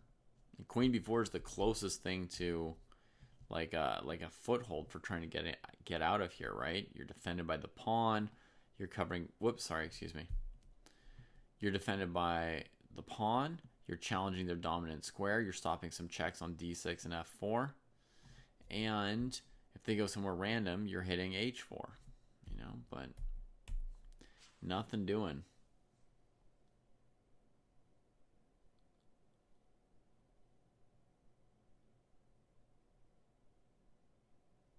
Oh, that is interesting to see, Carl. Yeah. It's good to know the chessboard and to know the pieces, you know. How many squares do they cover here and there? How many squares on the A file to stop the pawn? You know, it's interesting that the queen on d4 stops white from going to the 2 squares that cover a4. Isn't that interesting? And if you imagine this pawn going to a4 at some point successfully, if this queen were on e5, she would cover the 2 squares that the white queen would need to be on to cover the king on the first rank and try and take control over a5. So all along this diagonal are these key squares for the queen to be on to hold the a-file blockade and keep the white queen from breaking it. Queen back to c1.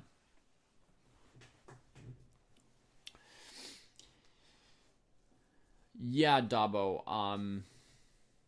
Yeah, it's that Marx quote that religion is the opium of the masses or of the people.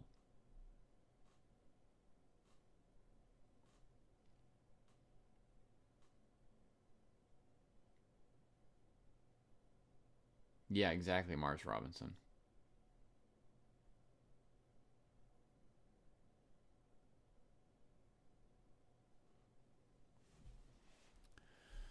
Queen e5. She budges. She budges. What on earth? She budges. That means the pawn can budge. After 40 minutes of posturing. What? Why did she budge?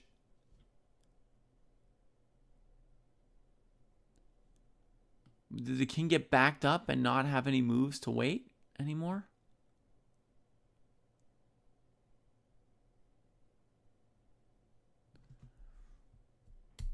A4. Oh. The game continues.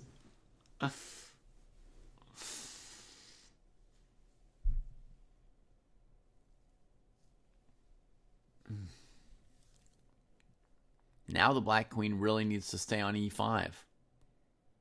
Oh my goodness. But now there's a plan for getting the white queen out, which is she could go to b5. No, because there's queen e1, queen g3, as well as queen e1 or a1 to e5. Yeah, I was thinking you could slide, you know, queen f1, queen b5 maybe.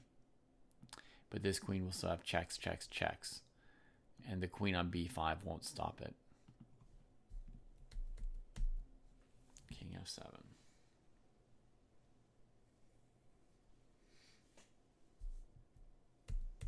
Queen d1. Lurking. Lurking.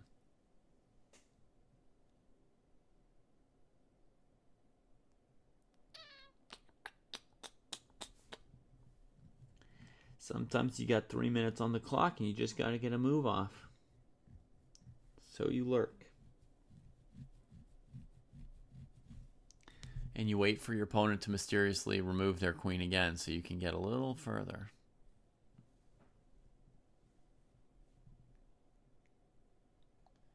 Yeah.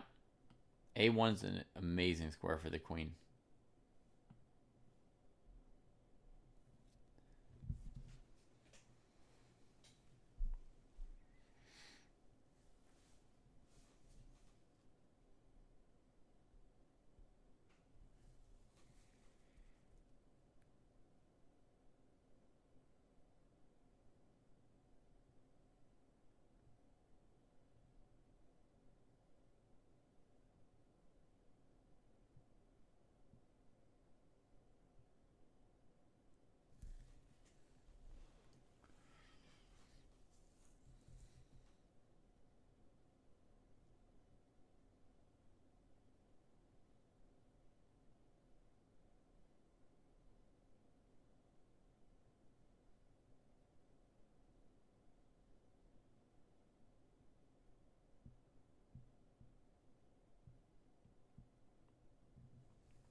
Yes, blobishiously, the king could come out.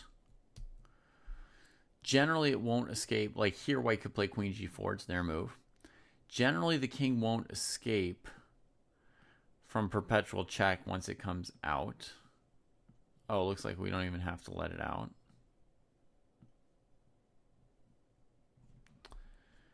But let's say I played check here and let the king out. Normally, the king can't escape from checks. Right? I keep my queen on a4 so you can't cross the fourth rank. If you ever block with the queen, I take the a pawn. If I, check wisely. Very rare that you could come out with the king and make it all work.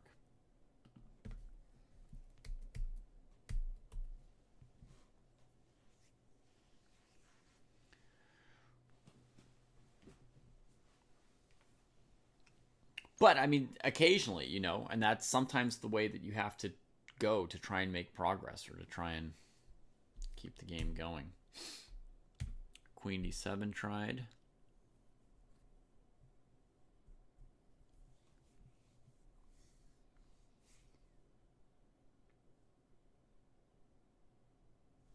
So here the idea could be king h6, check, king back a5. Allowing here, here, here, and then trying to come out.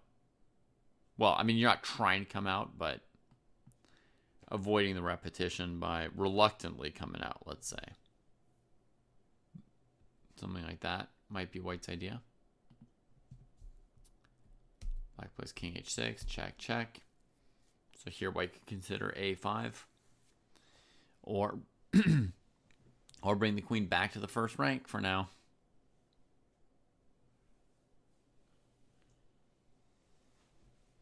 Yeah, if your goal is learning, there's no harm for either player playing as many moves as possible in this queen ending.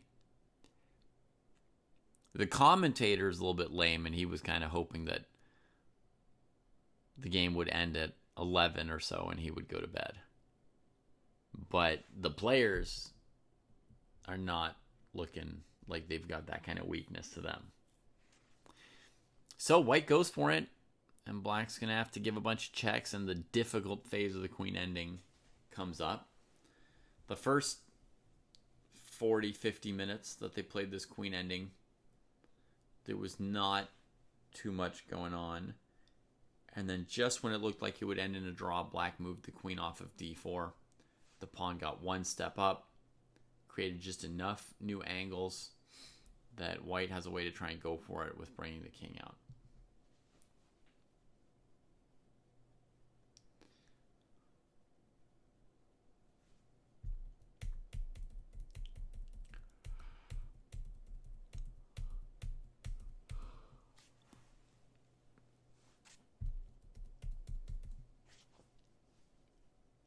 Thank you, Robin. It's kind of you. It's kind of you. but who's going to take over commenting the game? Some people have been waiting for a long time to know the results of this game.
I guess while waiting for the result, I can occasionally go do 10 seconds of cleaning.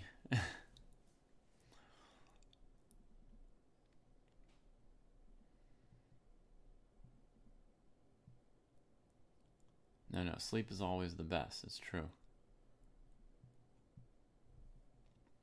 Depends what the topic is. Which book is from 2003, Alvin?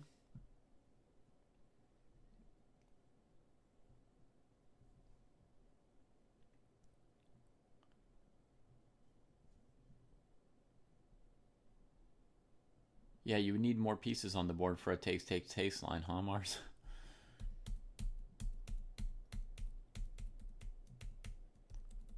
Wow, look at that maneuver from Capital Games. Wow, I didn't see that one coming. So check here, check. Oh, man. You know, Chess Name is not making it easy for themselves because this is just like a straight slip up here with Queen E5, letting the king come here. You should be giving this check on A1, right?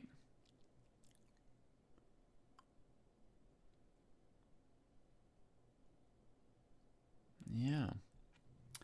Oh, Yasser's Winning Chess Strategies is a good book, Alvin, but it's like it's kind of like an intro to strategy. I think you're too strong for that book. It's a great book, but it's for players like around 12 to 1400. It's like super good, but I think Alvin, you're kind of past it. Sorry to say that. Oh man, a little slip. Wait, black could take A5 though. That's not the end of the world for black, is it? No, it doesn't matter. Oh my god, and it's gonna go on a million more moves. Helson's strategy book, yeah, that's going to be a pretty high level book.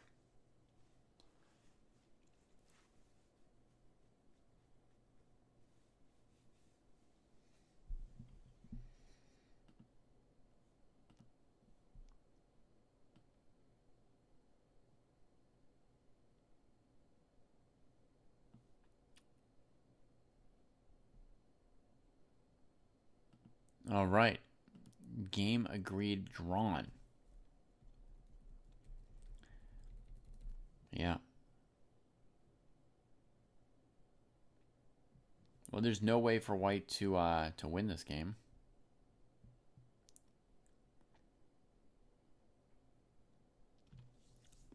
So, disappointing finish? No, that was fine. That was fine. You want them to keep going?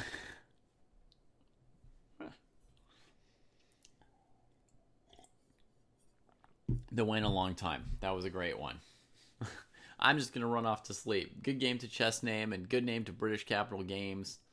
Bravo. Beautiful stuff, folks. Beautiful stuff. Well done. Well fought. Applause all around.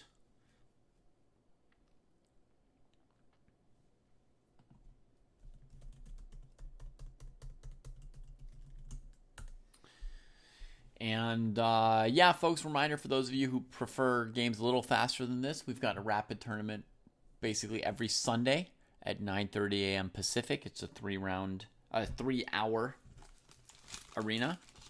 And the last round in Maya starts in about 2 hours. There'll be live commentary, I think, on our channel by somebody covering for Kostya and me. So yeah, with that, take care and see you soon.